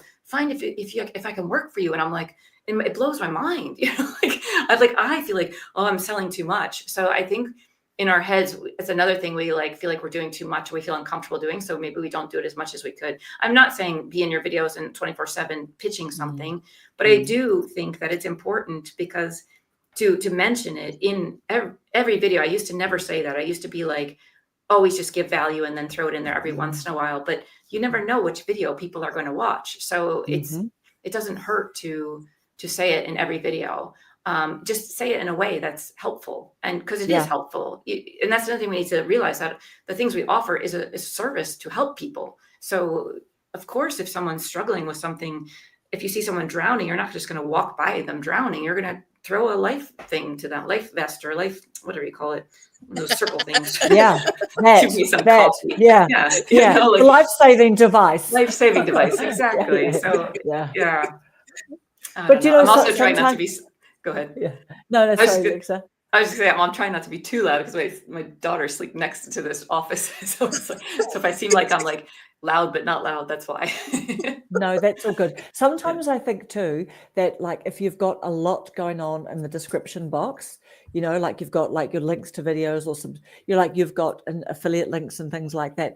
Maybe sometimes, like especially like, you know, me, older people or something, you know, like, and you're on your phone, you get the quite shortened links as well. So you can't always easily distinguish what the thing is. But tell us about, as Riva mentioned before, tell us about your new offering that you've just emailed out in the last day. Oh, yeah. So I was walking this morning. So I actually just announced it today. I was walking this morning and I was just like, after that video I posted yesterday, the day before, I can't remember. I don't even know what day it is, to be honest. This is the joy of having lots of kids. Just kidding. After that video, I was just like, there's so many beautiful people that I don't get to work with because of my price point. And I really want to work with more people. And I've been wanting to do a group coaching setting for a really long time. But having a business mentor and strategy in place, I haven't done it. Yeah, there you go. Yeah. And so I was walking this morning and it was just so beautiful. And I was like, you know what? I'm just going to offer a quick 3-month group mentorship program. If anyone wants to join, it's going to be $1,500. Hop on the bandwagon if you want to do it. And I just wanted to like put it out there because I've been wanting to do it. And it's perfect 3 months to test it and to just like give as much value and get people to grow as quickly as possible. Because this is one of the best seasons to grow on YouTube. Is, you know, the last quarter of the year is really one of the best times to grow on YouTube, because summer people are not sleeping, but you know, they're not like on YouTube so much. Yeah. Then this is like the begin again, like everyone's kind of getting ready for winter and going inward. So they're on their screens more, they're buying more, they're just more actively on platforms. And then come the new year, the first January, a lot of activity, and then February, and it kind of slows down again, because like January is like, oh yeah, let's become a new person. It's the new year. But yeah, so it's a great time to be on online and grow your channel. And that's why I was like, I want to do this now. I have high ticket going on all the time, but I want to touch and talk to the people that I was when I started. You know, like I lost my job. I didn't have much money. I invested $1,200 into Sean Cannell's course, his online course, right? And so like, that's all I had. And that's what I did. But that was a DIY. That was like, do it yourself, read the course, do it yourself. And it worked for me. It worked. But not very long after that, I actually hired a mentor, you know, and worked with someone one-to-one. So I do know that like, you can learn a lot of these tools watching the videos, of course, and grow your channel. But sometimes if you don't understand or you miss something in the video, you could do it wrong. You'll figure it out eventually, but it just might slow you down. You know, like you might think, oh, I'm applying this technique, but it might not be applied in the right way for your niche, because every niche is so different, you know, like especially with thumbnails, like really loud thumbnails work really great in the grow YouTube niche, but then really loud thumbnails don't work so well in the minimalist, live simply lifestyle. Yeah. So it's like, you might hear, like, I remember a woman heard in my channel, make your thumbnails very contrasty so they stand out. Like, so your words stand out is what I meant, like against the background and stuff like that. But she took it as like, they need to be loud. But her channel was all about peace and meditation and calm. Yeah. And then she did all these bold, you know, thumbnails. And I understand, like, she was like, I heard what you said. I'm going to do it because it works, you know? And it's like, that's the problem. And that's why I really want to talk to people, because I want to like guide them and have them talk back to me, you know, like, you know, like, cause you can talk to people in the comments And I can talk to people in school, like once a week, I see them in my school community, but it's not enough. You want that like continuous feedback. And that's why, like, I feel like mentors are so valuable. Like, and that's why I have many mentors, because you change, you evolve on YouTube too. So as you evolve, your channel's evolving, and then you're trying to do these new tactics, and it's like, is this working? And there's a lot of moving parts. So I think it's really good to, anyway, so that's my new offering. I'm totally rambling now, you guys. This is not the best time to talk to me in the daytime. But yes, so I'm doing a 3-month program. If there's people that are interested, like if I find that people want this, and I'm going to do $1,500, 3 months. I'm going to go live. I'm going to make a whole new community. I don't know if it's going to be on School or Kajabi or whatever, but there's going to be a feed, like a community. So you have each other, and then you have me coming in there twice a week for 1 hour, and I'll make it like morning and nighttime here so that we can get people all over the world and make sure they're not missing it. They'll be recorded, all of that stuff. And then I'm also going to teach something each week. So I want to like focus on like niche, or focus on titles, or focus on knowing your audience, or focusing on how to know your audience and how to find your voice, storytelling, all of those things. Like there's so many things that for the 3 months, I just want to focus on what I know moves the needle the most for people, because I think that's the most important part when you start a YouTube channel, is to do stuff that moves the needle, not necessarily to grow your channel fast, but to give you the confidence that people are seeing your stuff, because that helps you to keep going. If you feel like it's not growing, you're going to burn out really fast, and you're just going to lose heart or lose faith that it's going to work. And so that's it. It's good to like get some of the skills, the most important skills down first, and then worry about, refining all the little details later on. But the most important skills first, especially if you're a talking head, would be storytelling. And of course, title, thumbnail is really important to get them in your video. But once they're in your video, like those are the main things. It's like knowing your audience, storytelling, and like engaging with them and creating community and stuff like that. So yeah. So anyway, that's the new program. I don't know if there's going to be any interest. I just threw it out there. I like how to walk, had an epiphany. I was like, you know what? I miss talking to the people that are just getting started. Like I love the beginner, because the beginner's journey is so exciting too. It's hard, but it's exciting. It's like the most can happen then, especially if something clicks. It's like whoosh, it's really cool to watch and to be a part of that, and to be a part of someone wanting to bring their passion to life, and being scared to, and then getting over that. Like there's so many wonderful hurdles to watch someone go through. And that is like the best part of this job, is just witnessing someone come out of their shell, or like go for it and be like, wow, people actually watched my video. Wow, people actually commented. It's really exciting to do that. So anyway, that's what I'm offering. And also, Alexa, if people aren't subscribed to your newsletter, because that's how we've found out about it. So where can they see that? Is that in your description? Like in each video, or I put it in my no. See, I haven't announced. I was just doing it to the school community and email, and you guys just revealed it to the rest of YouTube. Yes. So how can people? Tell us about how they can link to those things, and I'll type them in. Well, they could go to my school community, which is Creator Boost Tribe. But if I find there's interest, then I will make an official, like, here's how you sign up if you want to join. Yes. But there's nothing like that in place, because this is like I just had this epiphany this morning, and I want to see if there's interest. A soft offerings, eh? Just to see if people want it. So there, my school community would probably be the best place. And then if you get on the email list, you just have to, find any of the links in my description that say join the new, like grab the new YouTuber checklist, or any kind of lead magnet that I have in my list. There's the new YouTuber checklist, and then there's a resource list, I think, too. You can see how well I know my own description. You've got a lot of value. You've got a lot of value that you're giving to us all the time. So well, thanks. I want to see how many people in the chat actually. I'm an old school Alexa YouTuber, and I copped it was a Excel spreadsheet type to track your views, subscribers, everything. Click through, and I made that. So hopefully people can go back and maybe get that from Alexa's channel. And then I think last year I posted one like it on the community post tab on my channel. And I always gave credit to Alexa, whether it was on a video, because I think I did 2 or 3 videos where you popped up, you were I would have your channel and then do it at your channel, and then told the people where I got the idea or the resource from, and then I gave it to them for free. So you had a lot of free value on your channel. And I also saw a lot of people, honey, copy your thumbnail. Good gracious, your thumbnail was a whole thumbnail movement to the Really? point I where didn't know I this. would. Oh my God, yes. You're not So spending enough last time year, doom scrolling. Oh, really? yeah, I mean, research. So I'm like scrolling, especially, I mean, in my area, I have to get through my own things first, the things that will show up because of my niche. But it was like I had to look to make sure it wasn't you. And a few times, I mean, like more than a few times, it was not you. And I was like, people need to understand it's just a template, right? Like that was just a template. So then they would use your entire thumbnail. But unlike you, people have used my entire video. Oh gosh.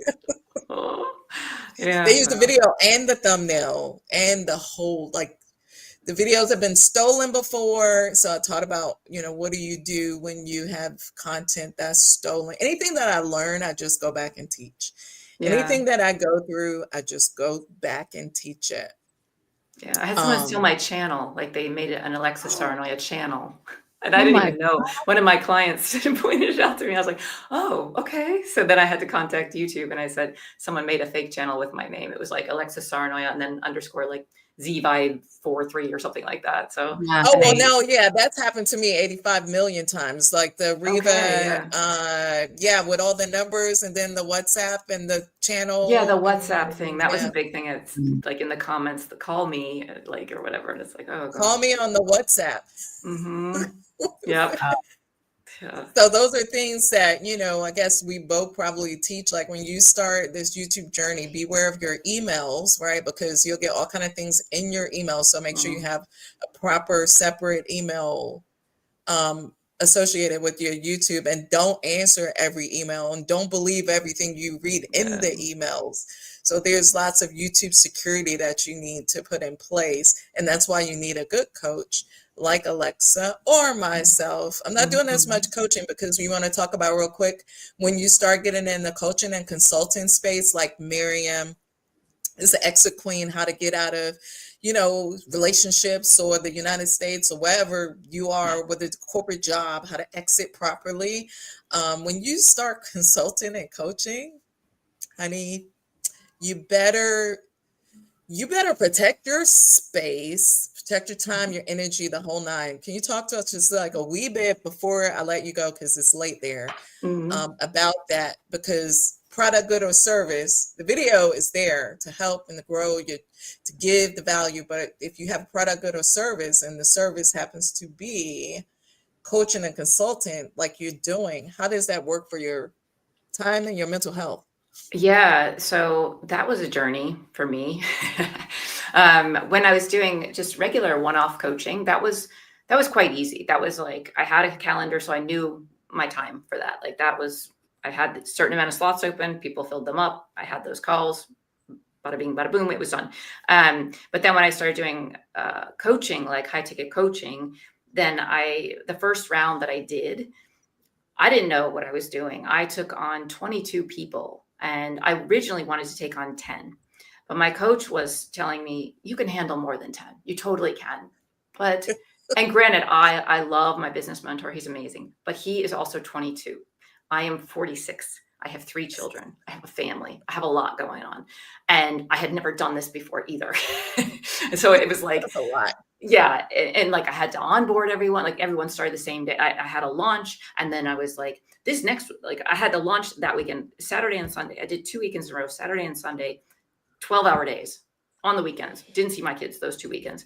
And then I was like, you know what? Everyone's like, well, when's this starting? I'm like, oh, it's starting Monday. Like, no, you don't do that. But I didn't know. You don't know until you do it, right? So I had a launch. I was exhausted from the launch. It was all this like stress and like sales. I don't do sales. I had no idea what I was doing with sales. Got a lot of people. Then I had to figure out how to charge them, like PayPal. Hold on, Alexa, because some people might not know you. How much did you make in that weekend? $73,000. Yeah, 72,000. Yeah, but here's the thing, and this is something I learned too, and I want to make a whole video about this one day, and I will. I made $72,000, but I probably collected 30,000, to be honest.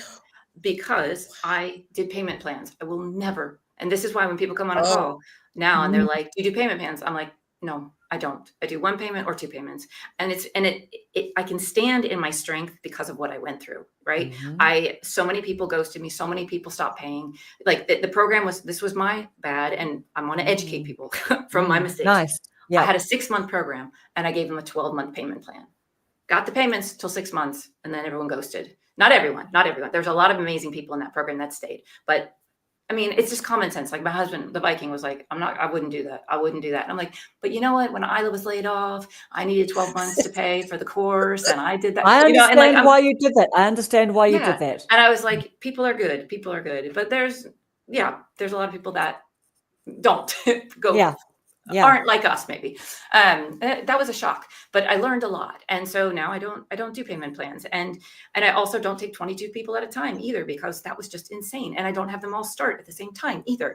Like I'll do a launch and I'll do a 6-month program. But if I can get people in 2 weeks early and give them like a 2-week early head start and they still stay the 6 months, I will do that, because I get someone starting a little bit earlier. So everyone's starting staggered. I take 8 people. I don't take more than 8 people now. So and my price went up. So that was the thing. And that was the nice thing about this. The 22 people I did at, what was it, 3,600, something, 3,600. And I took 22 people. And then the next round, I did a 3-month. I was like, 6 months is too long to work with someone. I'm just going to do 3 months. I think I was just burnt out, to be honest. And so I did 3 months and I did it at 4,800.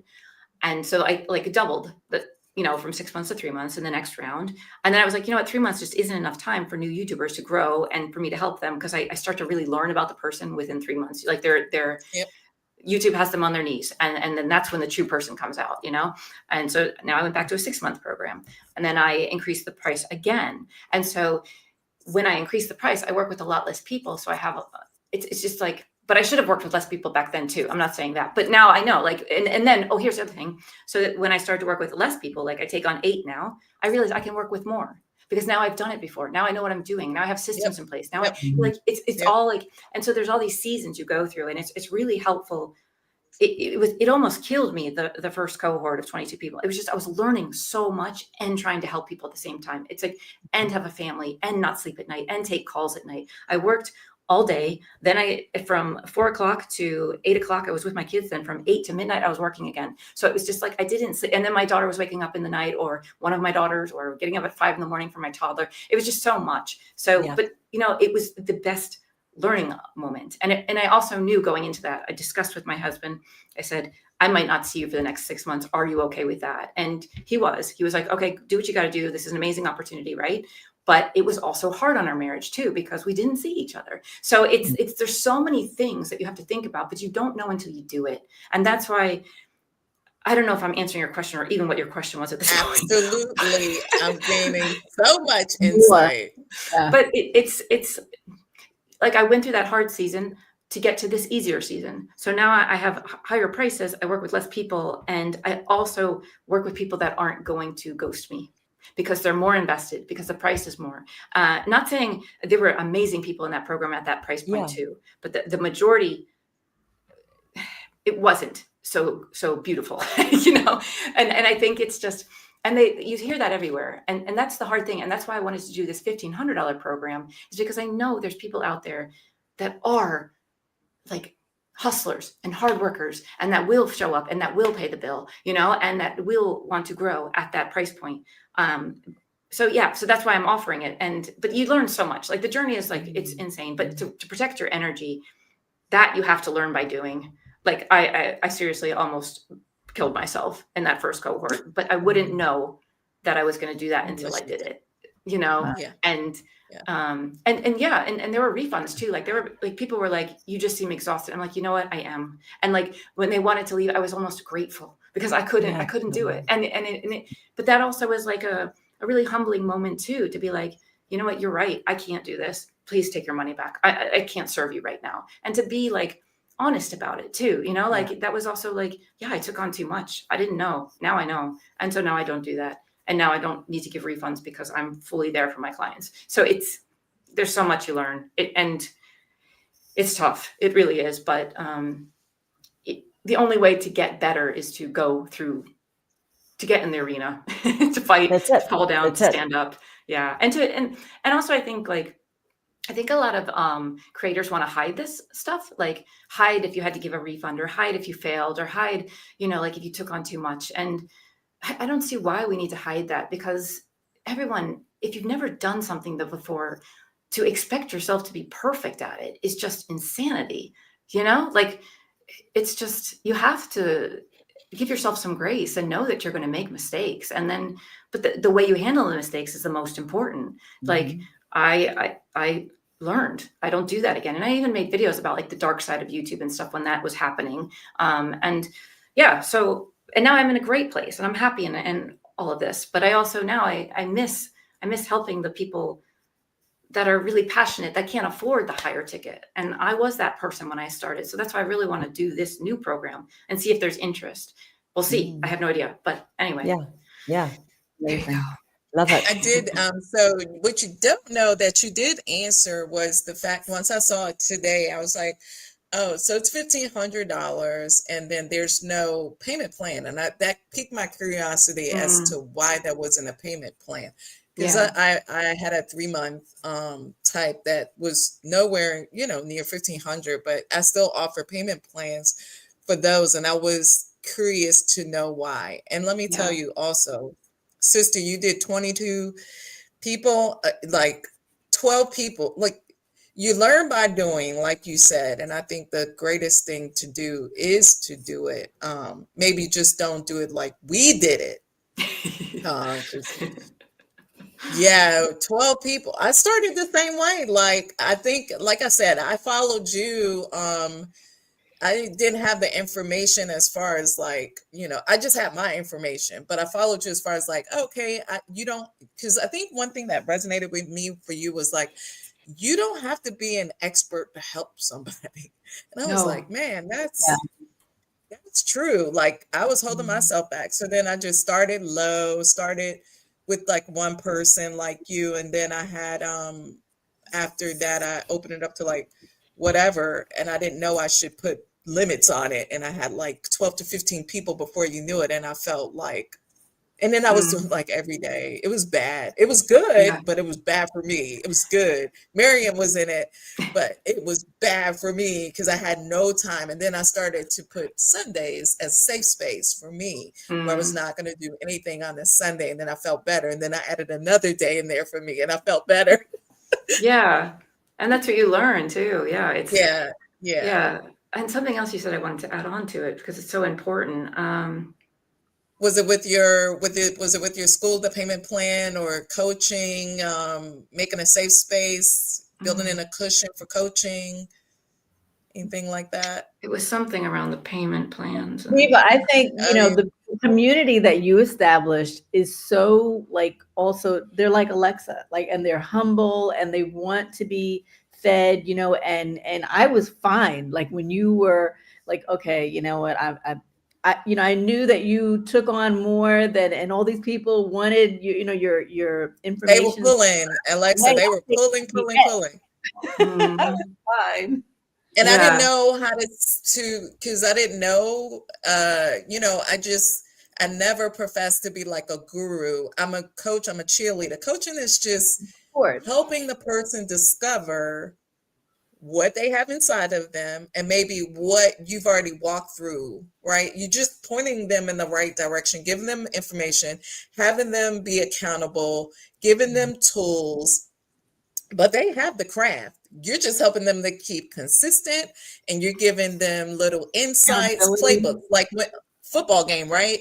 The coach is on the side, but the people are on the field doing the work. You're just telling them like the playbook, like go this way, do that way, but they're doing that work. They have to train. They have to train. You can't do that work for them. So if I give you a bunch of homework and next week I come and you didn't do the homework, you're accountable to your coach, right? Or like you did something different than the playbook, I'm going to ask you, well, why did you do that way? Yeah. Oh, that reminds me what I wanted to say is that when you take on a lot of people, you learn about the different personalities and you quickly learn to distinguish between the growth mindset individuals and the ones that don't have a growth mindset. Like they're stuck, you know, and the ones that want to be saved and the ones that want you to do it for them. They think just by being near you, it'll fix it, but it's not the truth. So that was the biggest thing I took away too, is like learning who, just the way they speak, you know, when they blame things or when they talk like, oh, I can't do that, or that, you know, that doesn't work in this niche, or I couldn't do that. Like if they have all this negative talk, then I realize now if I hear that in a sales call, I already know we're not going to work well together. Like I want to hear the people that are like, I know I can do this. I'll figure it out. Like, I'm so excited to do this. I'm so like optimistic, open, like they have that growth mindset. Like I can figure this out. I can do this. The ones that are like always saying negative things, down, down. I know not to work with those people now. I didn't know that when I started, but like, that's what the beauty of going through these things is you start to feel or realize the different personalities that you would or wouldn't work well with. And also I learned a lot to trust my gut. You really have to go with your intuition. There were so many people in the calls that I was like, I don't think this is going to work. But at that time, I didn't even think to say no because I wanted to work. I had this amazing opportunity in front of me. And my gut was like, I don't think this is going to work out. And those were usually the ones that ghosted or the ones that left or something. So trust your gut a lot in the sales call and don't be afraid to turn people down. Even if you need the money so badly, it's just going to burn you in the end anyway. I feel like it. Just really pay attention to the people that are speaking positively or negatively about things. Yeah, that was a big takeaway for me too with the first round. Yeah, and also knowing what you can and cannot do too. Like you were saying, like I need Saturdays off, I need Sundays off. You need your space, but also like I'm not the. If you want to hire me to be your accountability buddy, where I check in with you every day, I don't do that. I'm more of a teacher, a guide. You are or you aren't? No. Yeah. I can't do I want to be with people that take responsibility. They go after it. They get it. You know, I'm there to check in if you want me to check in like once a week. And like, usually most of my clients are talking to me on chat all the time, 24/7. But I mean, like, I'm not going to be like, did you do this? Did you do this? Did you do this? You know, and like, I knew. So now I know to say that in sales calls. If you're looking for an accountability buddy, join my school community, find someone in there to work with because I'm not an accountability buddy. I will lead you and show you and teach you and help you, but I can't be there sending you an email every day. Like, did you do your homework? So yeah, that was another thing. But anyway, I'll stop talking. Nice. All of that, doing the thumbnails for the people, doing the things for the people, like all of those things that, you know, I'll gift people. Like, you know, it depends on where you are. And if I have time, I'll gift it, but don't think that it's going to be a given, right? Like if I gift you something, like there's things that you pay for that you will get, but then there's benefits that you'll get when I have time. If I have time.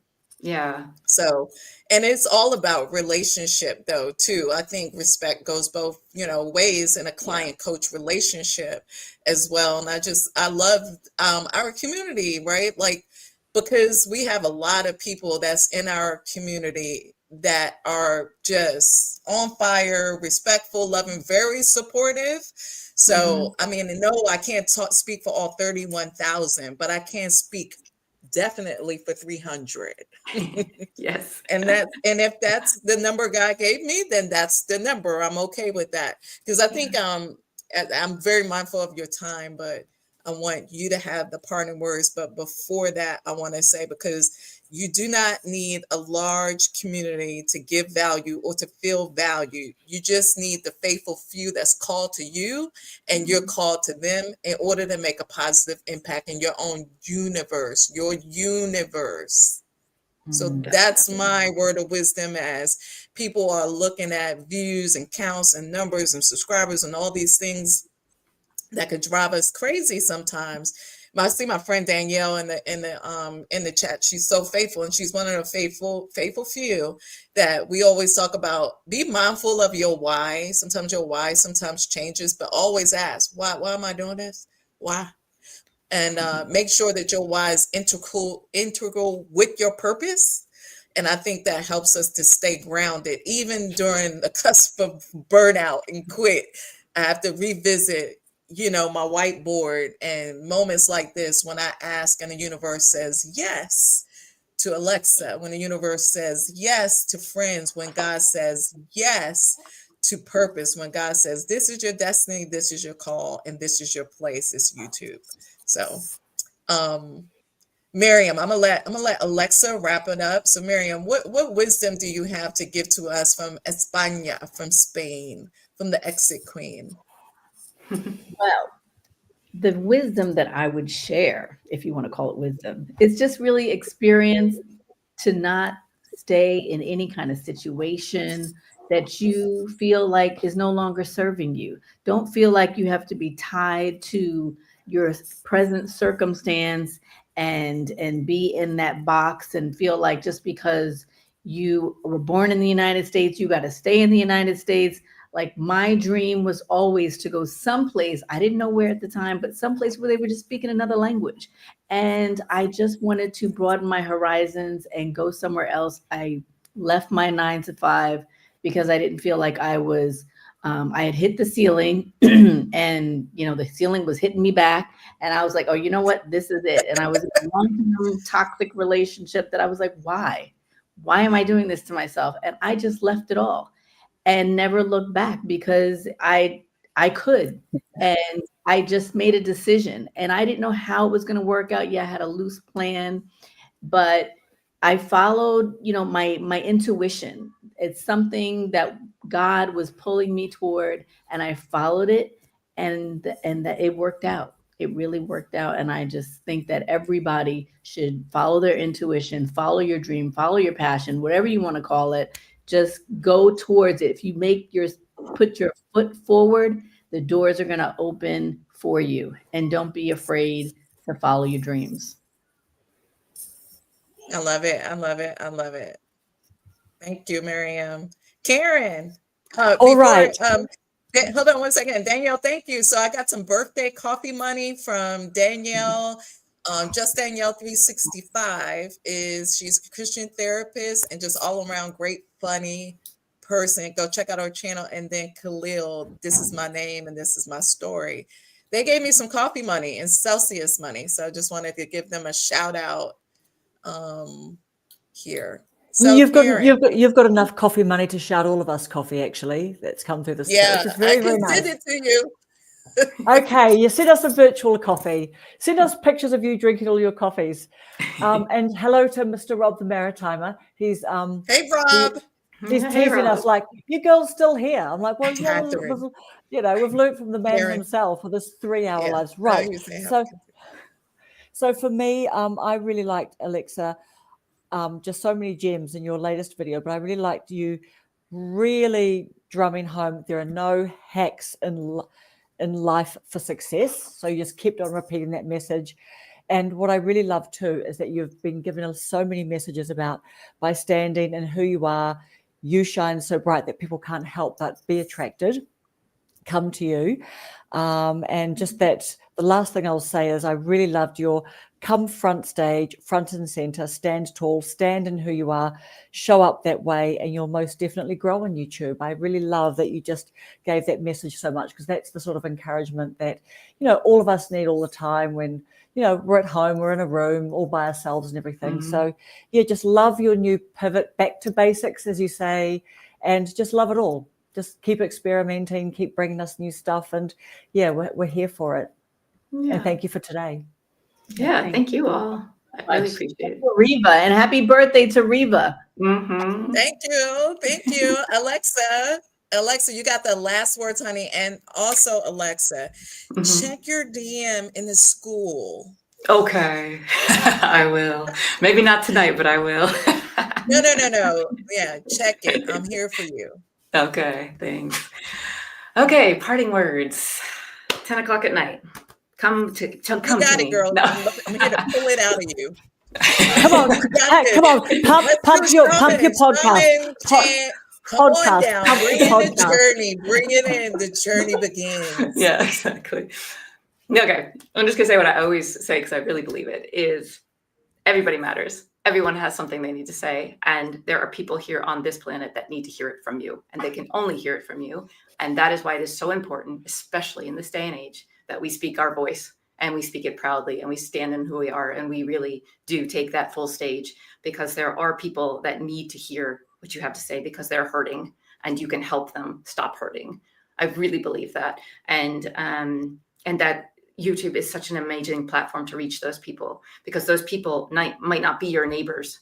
They might be countries away, you know, and just don't even have access to you otherwise. So I think it's so important to speak your voice and to know that even if you feel like you don't matter, even that you feel like your life is insignificant, it is so significant, because you could say one thing and it could change the trajectory of someone's life. All of us have had that happen to us. Someone in our life has said something to us. It could have been a total stranger. It could have been a teacher that totally changed the trajectory of our life and made such a big impact on us when the people that surrounded us were hurting us so much. So I really believe that if you have something to say, please say it, and don't let camera shyness, feeling like you're ugly, feeling like you're too old, feeling like whatever the two-ness is, don't let that stop you, because we are all have such beautiful hearts, and people need to hear our hearts, and people speak from heart to heart. They don't see your face. They don't see the color of skin. They don't see where you live. They don't see your accent. For the person that was wondering if you would listen to someone with an accent, I listen to people with accents all the time. My husband has an accent. I live in Finland, you know, we speak from our hearts. And if we speak from our hearts, people hear it with their heart and don't see anything else. So if you want to touch people, just open up and just show up, and you will change lives. Even if you don't need to go viral to change lives. You reach 5 people, you change 5 people's lives. It's an amazing opportunity. And I think we need to really see that one person watching is such a big deal. We see it's like one view, boo-hoo, but it's not. It is a big deal. It's one person out there in the world that you might have totally transformed their life. You don't even know it. And maybe you'll hear 10 years down later, they'll write you an email and be like, you had such an impact on my life. Yeah. So just go for it. Please just go for it. And let's make this world a better place, because this world is struggling right now, and we need to show up and help each other. So that's what I would say. So something was able to come out at 10 o'clock at night. Woo-hoo. You did so good. But this was really fun. Thank you so much for inviting me on here and teaching me how to go live through someone else's stream. So Riva taught me something today. Yay. Winning. Yes. I love you. God bless you. Everybody on the live. Yes. Everybody in the chat. Everybody who took their time to share with us on the YouTube space. Sharing with me on my born day today, 55, still alive, and I'm grateful to God because of connection and community. So I thank everybody. I thank you so much, and I'll see you on the replay. Thank you, Alexa. Thank you, Alexa. Thank you, Riva. Thank you, Miriam. Thank you, everyone, for watching. Thanks. Bye.